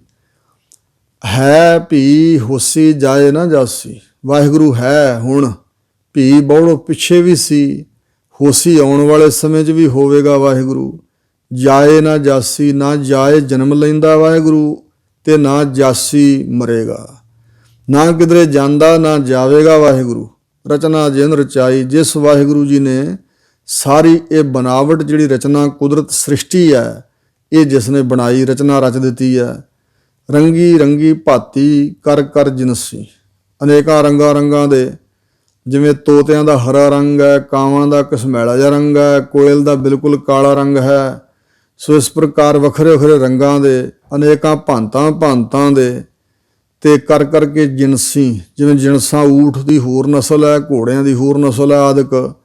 ਇਸ ਤਰ੍ਹਾਂ ਨਸਲਾਂ ਜਿਹੜੀਆਂ ਰਚ ਦਿੱਤੀਆਂ। ਮਾਇਆ ਜਿਹਨੂੰ ਉਪਾਈ। ਜਿਸ ਵਾਹਿਗੁਰੂ ਨੇ ਨਾਨਾ ਤਰ੍ਹਾਂ ਦੀ, ਨਾਨਾ ਕਿਸਮਾਂ ਦੀ, ਭਾਂਤਾਂ ਦੀ ਇਹ ਮਾਇਆ ਹੀ ਉਪਾਈ ਹੈ, ਅਨੇਕਾਂ ਰੂਪਾਂ 'ਚ ਪ੍ਰਗਟ ਕੀਤੀ ਹੈ, ਬਣਾਈ ਹੈ।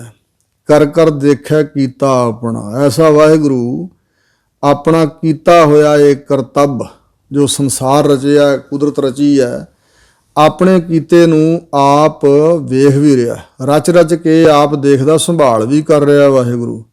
ਜਿਉਂ ਤਿਸ ਦੀ ਵਡਿਆਈ। ਜਿਵੇਂ ਉਸ ਪਰਮਾਤਮਾ ਦੀ ਆਪਣੀ ਵਡਿਆਈ ਰਜਾ ਹੈ, ਜਿਵੇਂ ਉਸ ਵਾਹਿਗੁਰੂ ਦੀ ਆਪਣੀ ਮਰਜ਼ੀ ਹੈ, ਉਹਦੇ ਅਨੁਸਾਰ ਰਚਦਾ ਹੈ ਤੇ ਸੰਭਾਲ ਵੀ ਕਰ ਰਿਹਾ ਹੈ। ਜੋ ਤਿਸ ਭਾਵੈ ਸੋਈ ਕਰਸੀ। ਜੋ ਤਿਸ ਵਾਹਿਗੁਰੂ ਪਰਮਾਤਮਾ ਨੂੰ ਪਾਉਂਦਾ ਹੈ ਉਹੀ ਕਰਦਾ ਸੀ ਪਿੱਛੇ। ਬੀਓ ਪੂਛ ਨਾ ਮਸਲਤ ਧਰੈ। ਜੋ ਕਿਛ ਕਰੈ ਸੋ ਆਪਹਿ ਕਰੈ। ਉਹ ਪੂਛ ਨਾ ਕਿਸੇ ਕਰੇ ਵਿਚਾਰ। ਉਹ ਬੇਵਜ਼ੀਰ ਹੈ, ਉਹਨੂੰ ਸਲਾਹਕਾਰ ਨਾਲ ਰੱਖਣ ਦੀ ਲੋੜ ਨਹੀਂ, ਕਿਉਂਕਿ ਉਹ ਭੁੱਲਦਾ ਨਹੀਂ। ਜਿਹੜੇ ਸੰਸਾਰੀ ਰਾਜੇ ਮਹਾਰਾਜੇ ਬਾਦਸ਼ਾਹ ਲੋਕ, ਉਹਨਾਂ ਨੂੰ ਵਜ਼ੀਰ ਰੱਖਣੇ ਪੈਂਦੇ ਆ ਸਲਾਹਾਂ ਲੈਣ ਵਾਸਤੇ। ਪਰ ਵਾਹਿਗੁਰੂ ਜੀ ਦਾ ਕੋਈ ਬਰਾਬਰ ਦਾ ਸ਼ਰੀਕ ਨਹੀਂ ਹੈ, ਜਿਸ ਕਰਕੇ ਉਹਨੂੰ ਕਿਸੇ ਤੋਂ ਸਲਾਹ ਲੈਣੀ ਪਵੇ।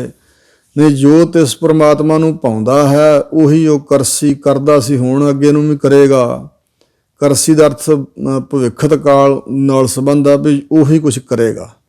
ਫਿਰ ਹੁਕਮ ਨਾ ਕਰਨਾ ਜਾਈ। ਫਿਰ ਐਸੇ ਵਾਹਿਗੁਰੂ ਪਰਮਾਤਮਾ ਤੇ ਕੋਈ ਹੁਕਮ ਨਹੀਂ ਕੀਤਾ ਜਾ ਸਕਦਾ। ਹਿਕਮਤ ਹੁਜਤ ਨਾ ਪਾਇਆ ਜਾਏ। ਸੋ ਇਸ ਪ੍ਰਕਾਰ ਜੋ ਕੁਛ ਕਰੈ ਸੋ ਆਪਹਿ ਕਰੈ। ਬੀਓ ਪੂਛ ਨਾ ਮਸਲਤ ਧਰੈ। ਤੇ ਨਾ ਹੀ ਕੋਈ ਜੀਵ ਉਹਦੇ ਤੇ ਹੁਕਮ ਕਰ ਸਕਦਾ ਇੰਜ ਨਹੀਂ, ਇਉਂ ਕਰੋ ਜੀ। ਹੁਕਮ ਨਹੀਂ ਚੱਲਦਾ ਵਾਹਿਗੁਰੂ ਦੇ ਉੱਪਰ। ਸਭਰੀ ਸ੍ਰਿਸ਼ਟੀ ਦੇ ਉੱਪਰ ਹੁਕਮ ਪਰਮਾਤਮਾ ਦਾ ਵਰਤ ਰਿਹਾ, ਪਰ ਵਾਹਿਗੁਰੂ ਦੇ ਉੱਪਰ ਕਿਸੇ ਦਾ ਹੁਕਮ ਨਹੀਂ ਚੱਲਦਾ। ਸੋ ਪਾਤਸ਼ਾਹ ਵਾਹਿਗੁਰੂ ਜੀ ਪਾਤਸ਼ਾਹ ਹਨ, ਸਾਹਾ ਪਤ ਸਾਹਿਬ। ਤੇ ਜਿਹੜੇ ਵੱਡੇ ਵੱਡੇ ਸ਼ਾਹ ਹਨ, ਧਰਤੀ ਦੇ ਟੁਕੜਿਆਂ ਦੇ ਬਾਦਸ਼ਾਹ ਬਣੇ ਹੋਏ, ਉਹਨਾਂ ਸਾਰਿਆਂ ਦੇ ਸਿਰ ਤੇ ਸ਼੍ਰੋਮਣੀ ਪਾਤਸ਼ਾਹਾਂ ਦਾ ਪਾਤਸ਼ਾਹ ਤੇ ਸਾਰਿਆਂ ਦੀ ਪਤ ਦਾ ਸਾਹਿਬ ਹੈ।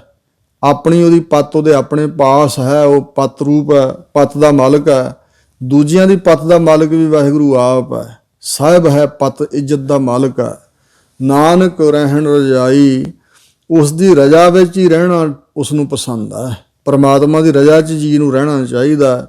ਉਸ ਦੀ ਪ੍ਰਾਪਤੀ ਵੀ ਇਸੇ ਤਰ੍ਹਾਂ ਹੁੰਦੀ, ਜਿਨ੍ਹਾਂ ਨੇ ਉਸ ਦੇ ਮਾਰਗ ਤੇ ਚੱਲਣਾ ਉਹਨਾਂ ਨੂੰ ਰਜਾ 'ਚ ਰਹਿਣਾ ਚਾਹੀਦਾ। ਇਹ ਸੰਖੇਪ ਰੂਪ ਵਿੱਚ ਇਸ ਪਹਿਲੇ ਸ਼ਬਦ ਦੀ ਵਿਚਾਰ ਹੋਈ ਹੈ। ਹੁਣ ਅਗਲੇ ਸ਼ਬਦ ਦੇ ਅੰਦਰ ਸਤਿਗੁਰੂ ਮਹਾਰਾਜ ਜੋ ਬਚਨ ਫਰਮਾ ਰਹੇ ਹਨ, ਵਿਚਾਰੀਏ। ਆਸਾ ਮਹੱਲਾ ਪਹਿਲਾ, ਸਰੂਪ ਪਹਿਲਾ ਗੁਰੂ ਨਾਨਕ ਸਾਹਿਬ ਜੀ ਦਾ। ਰਾਗ ਆਸਾ ਹੈ। ਸੁਣ ਵੱਡਾ ਆਖਿਆ ਸਭ ਕੋਏ।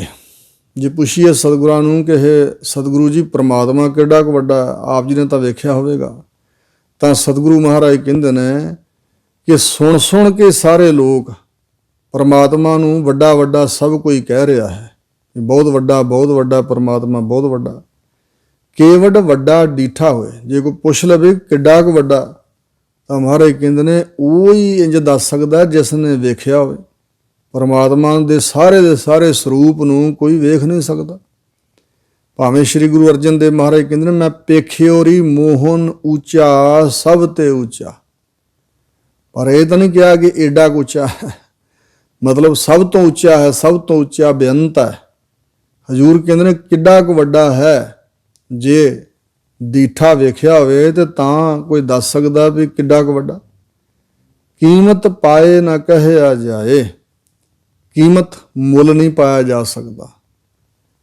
ਕੀਮਤ ਪਾਉਣ ਤੋਂ ਮਤਲਬ ਹੈ ਵੀ ਏਡਾ ਕੁ ਵੱਡਾ, ਫਲਾਣੇ ਜਿੱਡਾ, ਉਹਦੀ ਬਰਾਬਰਤਾ ਕਰਨ ਵਾਲਾ ਕੋਈ ਨਹੀਂ ਦੱਸਿਆ ਜਾ ਸਕਦਾ। ਨਾ ਉਹਦੀ ਕਿਸੇ ਨਾਲ ਕੀਮਤ ਪਾਈ ਜਾ ਸਕਦੀ, ਕਿਸੇ ਦੇ ਬਰਾਬਰ ਦਾ ਕਿਹਾ ਜਾ ਸਕਦਾ, ਤੇ ਨਾ ਕਹਿਆ ਜਾਏ। ਨਾ ਮੁਕੰਮਲ ਤੌਰ ਤੇ ਵਾਹਿਗੁਰੂ ਦੇ ਸਰੂਪ ਨੂੰ ਕਥਨ ਹੀ ਕੀਤਾ ਜਾ ਸਕਦਾ। ਕਹਿਣਾ ਵਾਲੇ ਤੇਰੇ ਰਹੇ ਸਮਾਏ। ਇਹ ਬਚਨ ਇੰਝ ਹੈ ਕਿ ਜਿਸ ਤਰ੍ਹਾਂ ਜੋ ਸਮੁੰਦਰੀ ਜਹਾਜ਼ ਹੁੰਦਾ ਉਹਦੇ ਵਿੱਚ ਇੱਕ ਸੂਈ ਲੱਗੀ ਹੁੰਦੀ ਹੈ ਜੋ ਦਿਸ਼ਾ ਦੱਸਦੀ ਹੈ, ਤੇ ਜਹਾਜ਼ ਜਿੱਧਰ ਮਰਜ਼ੀ ਤੁਰਿਆ ਫਿਰੇ ਉਸ ਸੂਈ ਦੀ ਨੋਕ ਜਿਹੜੀ ਹੈ ਉੱਤਰੀ ਧਰੁਵ ਵਾਲੇ ਪਾਸੇ ਰਹਿੰਦੀ ਹੈ। ਉੱਥੋਂ ਪਤਾ ਲੱਗਦਾ ਵੀ ਜਹਾਜ਼ ਕਿਸ ਦਿਸ਼ਾ ਜਾ ਰਿਹਾ, ਸਹੀ ਕਿ ਗਲਤ ਜਾ ਰਿਹਾ। ਉਸ ਸੂਈ ਦੇ ਲਿਹਾਜ਼ ਨਾਲ ਜਹਾਜ਼ ਚਾਲਕ ਉਸ ਜਹਾਜ਼ ਨੂੰ ਚਲਾਉਂਦੇ ਨੇ। ਇਸ ਪ੍ਰਕਾਰ ਜਿਵੇਂ ਉਹ ਸੂਈ ਜਹਾਜ਼ 'ਚ ਲੱਗੀ ਕੰਪਾਸ ਵਗੈਰਾ ਉਹ ਰਹਿੰਦੀ ਹੈ ਨਾ ਉੱਤਰੀ ਧਰੁਵ ਵਾਲੇ ਪਾਸੇ, ਇਸੇ ਪ੍ਰਕਾਰ ਸਤਿਗੁਰੂ ਕੁਛ ਵੀ ਬਚਨ ਕਰਦੇ ਹੋਣ, ਕਿਸੇ ਦਾ ਪ੍ਰਸ਼ਨ ਪੁੱਛਣ ਤੋਂ ਜਵਾਬ ਦਿੰਦੇ ਹੋਣ, ਸਤਿਗੁਰਾਂ ਦੀ ਅੰਦਰਲੀ ਬਿਰਤੀ ਹਮੇਸ਼ਾ ਸਤਿਗੁਰਾਂ ਦੀ ਸੁਰਤ ਅਕਾਲ ਪੁਰਖ ਦੇ ਸਨਮੁਖ ਰਹਿੰਦੀ ਹੈ।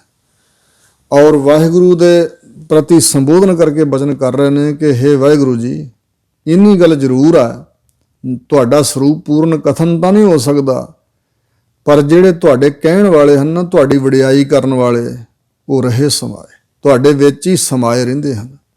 ਉਹ ਸਮਾ ਜਾਂਦੇ ਆ, ਭੇਦ ਹੋ ਜਾਂਦੇ ਨੇ, ਪਰ ਉਲਟ ਕੇ ਦੱਸ ਨਹੀਂ ਸਕਦੇ ਕਿ ਵਾਹਿਗੁਰੂ ਕਿੱਡਾ ਕੁ ਵੱਡਾ, ਕਿਉਂਕਿ ਕੋਈ ਗਿਣਤੀ ਮਿਣਤੀ ਹੈ ਨਹੀਂ, ਕੋਈ ਲੇਖਾ ਜੋਖਾ ਹੈ ਹੀ ਨਹੀਂ ਤੇਰਾ ਵਿਸਥਾਰ ਕਿੱਡਾ ਕਿ ਵਾਹਿਗੁਰੂ ਜੀ।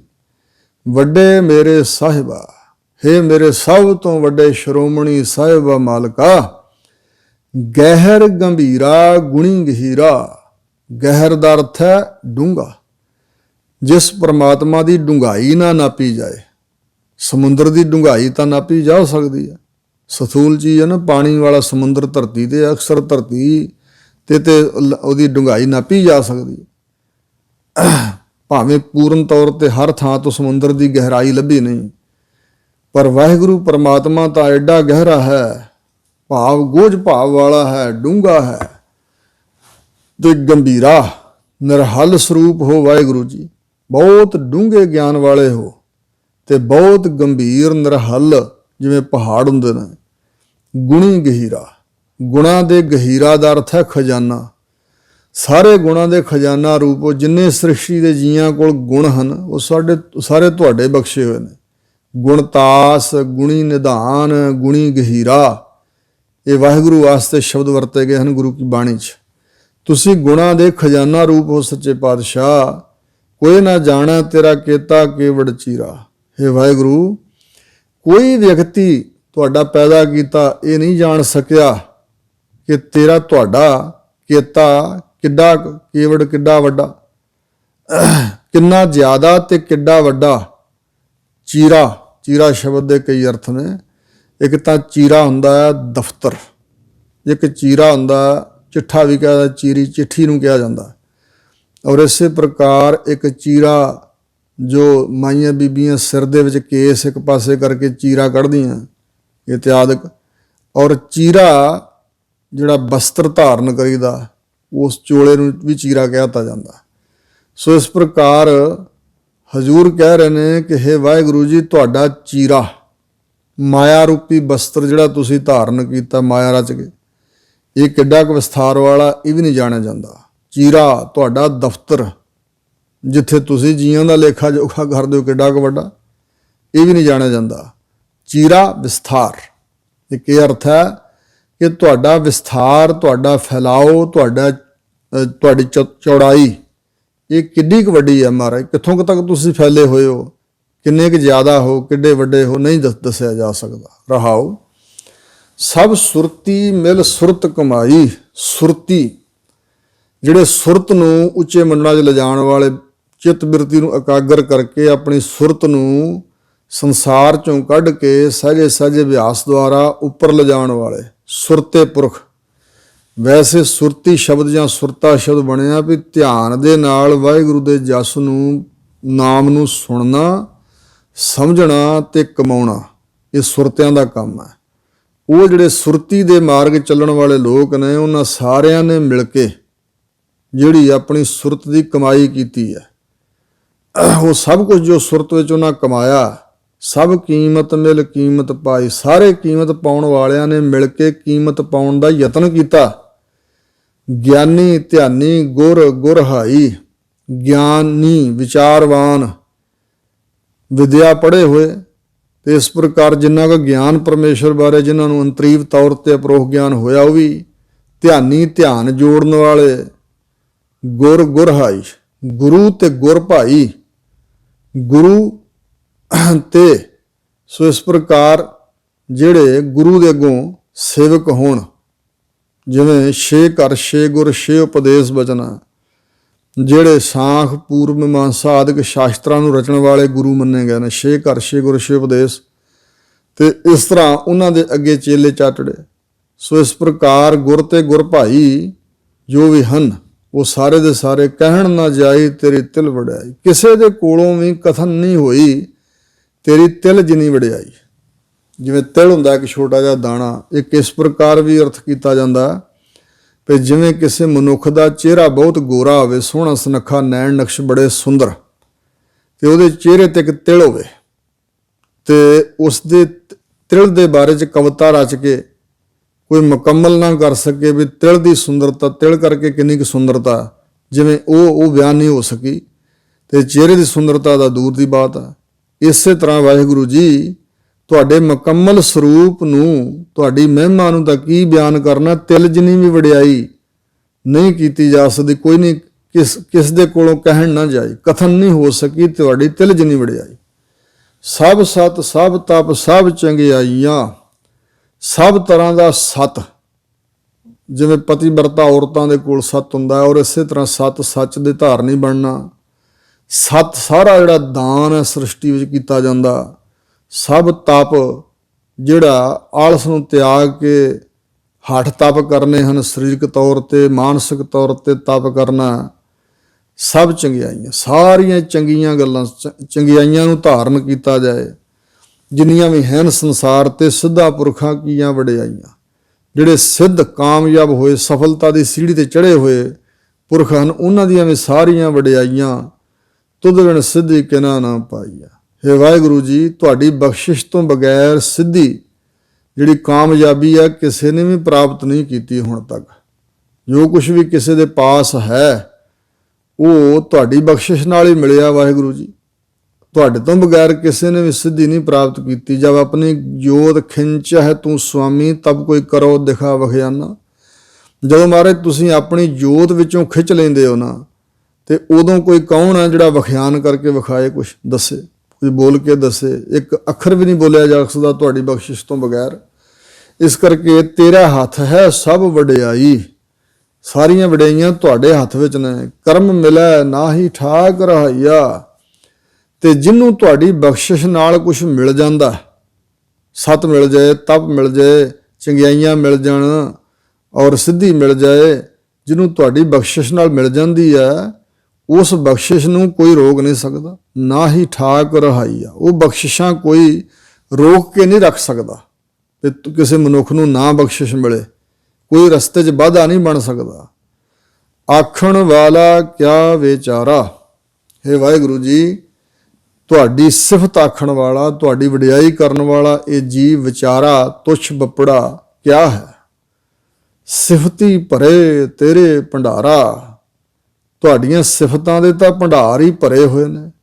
ਤੇ ਹੁਣ ਸਵਾਲ ਉੱਠਦਾ, ਭੰਡਾਰ ਕੀ ਹੈ? ਤਾਂ ਹਜ਼ੂਰ ਨੇ ਕਿਹਾ ਸੰਤ ਹਿਰਦਾ ਭੰਡਾਰ। ਸੰਤ ਜਨਾਂ ਦਾ ਹਿਰਦਾ ਪ੍ਰਮਾਤਮਾ ਦੀ ਸਿਫਤ ਦਾ ਭੰਡਾਰਾ ਹੁੰਦਾ। ਉਹਨਾਂ ਜਪ ਜਪ ਕੇ ਬੰਦਗੀ ਕਰ ਕਰਕੇ ਆਪਣੇ ਹਿਰਦੇ ਵਾਹਿਗੁਰੂ ਦੀਆਂ ਸਿਫਤਾਂ ਨਾਲ ਹੀ ਭਰੇ ਹੋਏ ਨੇ। ਜਿਸ ਤੂੰ ਦੇਹ ਤਿਸੈ ਕਿਆ ਚਾਰਾ। ਜਿਸ ਦੇ ਤਾਈਂ ਵਾਹਿਗੁਰੂ ਜੀ ਤੁਸੀਂ ਆਪਣੀ ਸਿਫਤ ਬਖਸ਼ਦੇ ਹੋ। ਤੇਰੀ ਸਿਫਤ ਸਵਾਲਿਓ ਸਰੂਪ ਹੈ। ਜਿਨ ਕੀਤੀ ਤਿਸ ਪਾਰ ਲੰਘਾਈ। ਗੁਰਮੁਖਾਂ ਨੂੰ ਫਲ ਪਾਏਦਾ ਸਚ ਨਾਮ ਸਮਾਈ। ਵੱਡੇ ਮੇਰੇ ਸਾਹਿਬਾ ਵੱਡੀ ਤੇਰੀ ਵਡਿਆਈ। ਸੋ ਸੱਚੇ ਪਾਤਸ਼ਾਹ ਜੀ ਤੁਹਾਡੇ ਭੰਡਾਰ ਭਰੇ ਹੋਏ ਨੇ ਸਿਫਤੀ ਦੇ। ਜਿਸ ਤੂੰ ਦੇਹ ਤਿਸੈ ਕਿਆ ਚਾਰਾ। ਜਿਸ ਦੇ ਤਾਈਂ ਤੁਸੀਂ ਬਖਸ਼ ਦਿੰਦੇ ਹੋ, ਉਸ ਦੇ ਪ੍ਰਤੀ ਕਿਸੇ ਦਾ ਕੀ ਚਾਰਾ ਚੱਲ ਸਕਦਾ? ਅਥਵਾ ਜਿਹਨੂੰ ਤੁਸੀਂ ਬਖਸ਼ਦੇ ਹੋ ਉਹਨੂੰ ਮਿਲਦਾ, ਤੇ ਉਸ ਦੇ ਉੱਪਰ ਉਹ ਕਿਸੇ ਦਾ ਹੋਰ ਕੀ ਚਾਰਾ ਚੱਲ ਸਕਦਾ? ਜਿਸ ਤੂੰ ਦੇਹ ਤਿਸੈ ਕਿਆ ਚਾਰਾ। ਕਿਸੇ ਦੀ ਚਾਰਾ ਜੋਈ, ਕਿਸੇ ਦੀ ਕੋਈ ਹਿੰਮਤ ਨਹੀਂ ਚੱਲ ਸਕਦੀ ਕਿ ਉਹਦੇ ਕੋਲੋਂ ਕੋਈ ਖੋਹ ਲਵੇ ਜਾਂ ਉਹਨੂੰ ਨਾ ਮਿਲਣ ਦੇ।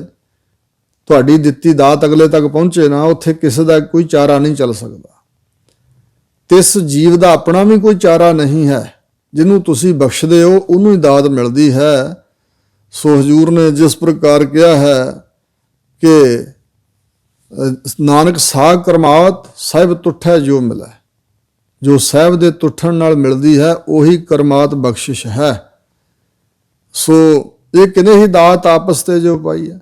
ਇਹ ਕਾਹਦੀ ਦਾਤ ਹੋਈ ਜੋ ਆਪ ਯਤਨ ਕਰ ਕਰਕੇ ਮੰਗ ਮੰਗ ਕੇ ਪ੍ਰਾਪਤ ਕੀਤੀ ਜਾਏ। ਜਿਸ ਦੇ ਉੱਪਰ ਟੁੱਟ ਕੇ ਵਾਹਿਗੁਰੂ ਜੀ ਆਪਣੀ ਬਖਸ਼ਿਸ਼ ਆਪਣੀ ਮੌਜ ਵਿੱਚ ਕਰਦੇ ਹਨ, ਉਹੀ ਵੱਡੀ ਬਖਸ਼ਿਸ਼ ਹੈ। ਔਰ ਜਿਸ ਦੇ ਤਾਈਂ ਤੁਸੀਂ ਬਖਸ਼ਦੇ ਉਹਨੂੰ ਪ੍ਰਾਪਤ ਹੁੰਦੀ ਆ। ਨਾਨਕ ਸੱਚ ਸਵਾਰਨ ਹਾਰਾ।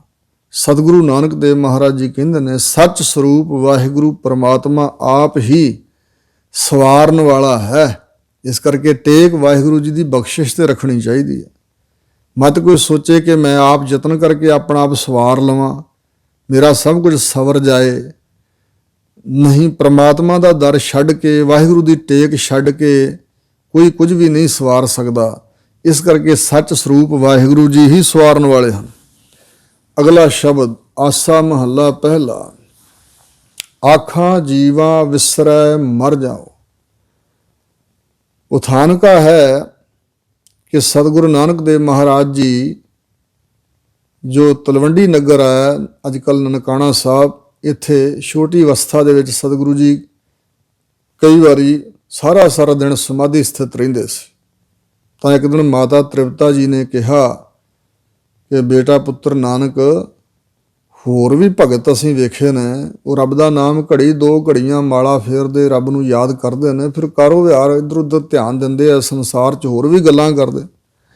ਪਰ ਬੇਟਾ ਸਾਰਾ ਦਿਨ ਸਮਾਧੀ ਲਾ ਰੱਖਦੇ ਹੋ। ਤਾਂ ਉਸ ਵੇਲੇ ਸਤਿਗੁਰੂ ਨਾਨਕ ਦੇਵ ਮਹਾਰਾਜ ਨੇ ਕਿਹਾ, ਮਾਤਾ ਜੀ ਵਾਹਿਗੁਰੂ ਜੀ ਦਾ ਨਾਮ ਸਾਥੋਂ ਛੱਡਿਆ ਨਹੀਂ ਜਾਂਦਾ। ਆਖਾਂ ਜੀਵਾਂ ਵਿਸਰੈ ਮਰ ਜਾਓ। ਵਾਹਿਗੁਰੂ ਦਾ ਨਾਮ ਜੇ ਵਿਸਰ ਜਾਂਦਾ ਹੈ ਤਾਂ ਮਰ ਜਾਈਦਾ, ਜੇ ਆਖਦੇ ਹਾਂ ਤਾਂ ਜੀਵਨ ਪ੍ਰਾਪਤ ਹੁੰਦਾ। ਹੁਣ ਜਿਹੜੇ ਅਸੀਂ ਸੰਸਾਰੀ ਜੀ ਹਾਂ, ਅਸੀਂ ਜਿਉ ਰਹੇ ਹਾਂ ਪ੍ਰਮਾਤਮਾ ਨੂੰ ਵਿਸਾਰ ਕੇ। ਪਰ ਸਤਿਗੁਰੂ ਕਹਿੰਦੇ ਨੇ ਮਰਣੰ ਬਿਸਰਣੰ ਗੋਬਿੰਦਾ, ਜੀਵਨੰ ਹਰ ਨਾਮ ਧਿਆਵਣ। ਵਾਹਿਗੁਰੂ ਵਿਸਰ ਜਾਏ ਤੇ ਇਹ ਜੀਵਨ ਨਹੀਂ, ਇਹ ਮੌਤ ਹੈ। ਔਰ ਜੀਵਨ ਅਸਲੀ ਕਿਹਾ ਹੈ ਵਾਹਿਗੁਰੂ ਦੇ ਨਾਮ ਨੂੰ ਧਿਆਉਂਦੇ ਆ ਜਿਹੜਾ ਬਤੀਤ ਹੁੰਦਾ। ਜੀਵਨ ਪਦਵੀ ਹਰ ਕੇ ਦਾਸ, ਜਿਨ ਮਿਲਿਆ ਆਤਮ ਪ੍ਰਗਾਸ। ਜੀਵਨੋਂ ਮੈਂ ਜੀਵਨ ਪਾਇਆ, ਗੁਰਮੁਖ ਭਾਏ ਰਾਮ। ਇਸ ਪ੍ਰਕਾਰ ਜਿਹੜਾ ਅਸੀਂ ਜੀਵਨ ਲਈ ਫਿਰਦੇ ਹਾਂ ਇਹ ਮੁਰਦਿਆਂ ਵਰਗਾ ਜੀਵਨ ਹੈ। ਤੇ ਜਿਹੜਾ ਵਾਹਿਗੁਰੂ ਏਕ ਨਿਮਖ ਜੋ ਸਿਮਰਨ ਮੈਂ ਜੀਆ, ਕੋਟ ਦਿਨ ਸਲਾਖ ਸਦਾ ਥਿਰ ਥੀਆ। ਇੱਕ ਨਿਮਖ ਮਾਤਰ ਜਿਹੜਾ ਸਿਮਰਨ ਵਿੱਚ ਜਿਉਣਾ ਹੈ ਉਹ ਬਹੁਤ ਵੱਡਾ।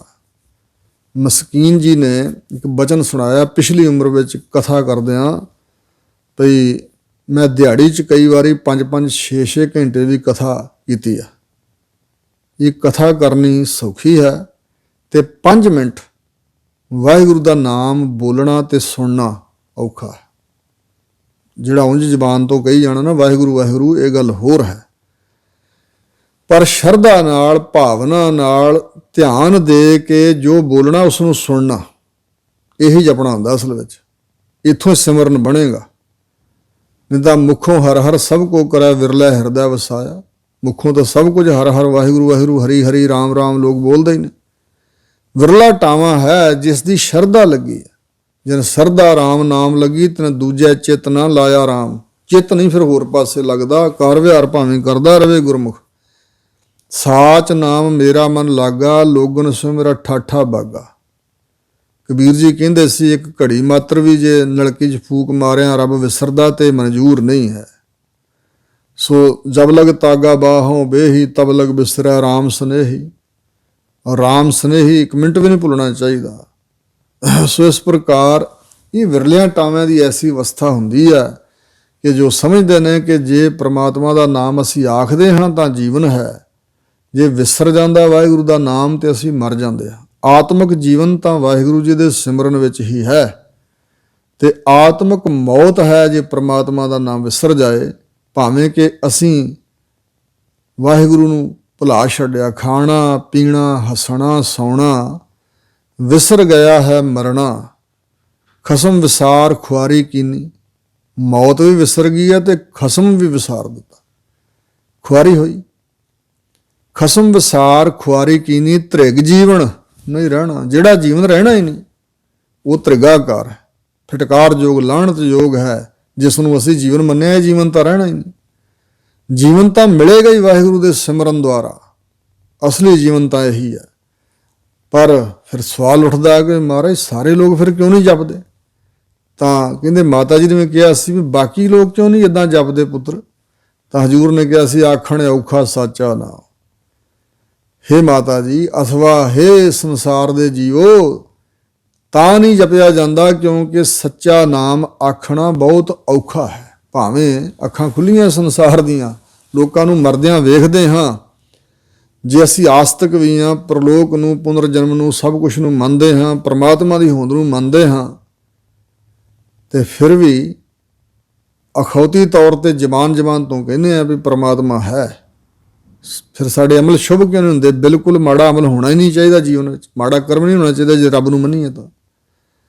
ਸੋ ਅਸੀਂ ਜੀਵਨ ਵਿੱਚ ਬੁਰੇ ਕਰਮ ਤਾਂ ਕਰਦੇ ਹਾਂ, ਹੋਰਨਾਂ ਦੇ ਦਿਲ ਦਿਖਾਉਂਦੇ ਹਾਂ, ਵਧੀਕੀਆਂ ਕਰਦੇ ਹਾਂ, ਲੋਕਾਂ ਨਾਲ ਧੋਖਾ ਠੱਗੀਆਂ ਹੇਰਾ ਫੇਰੀਆਂ, ਕਈ ਕੁਛ ਕਰਦਾ ਜੀਵ।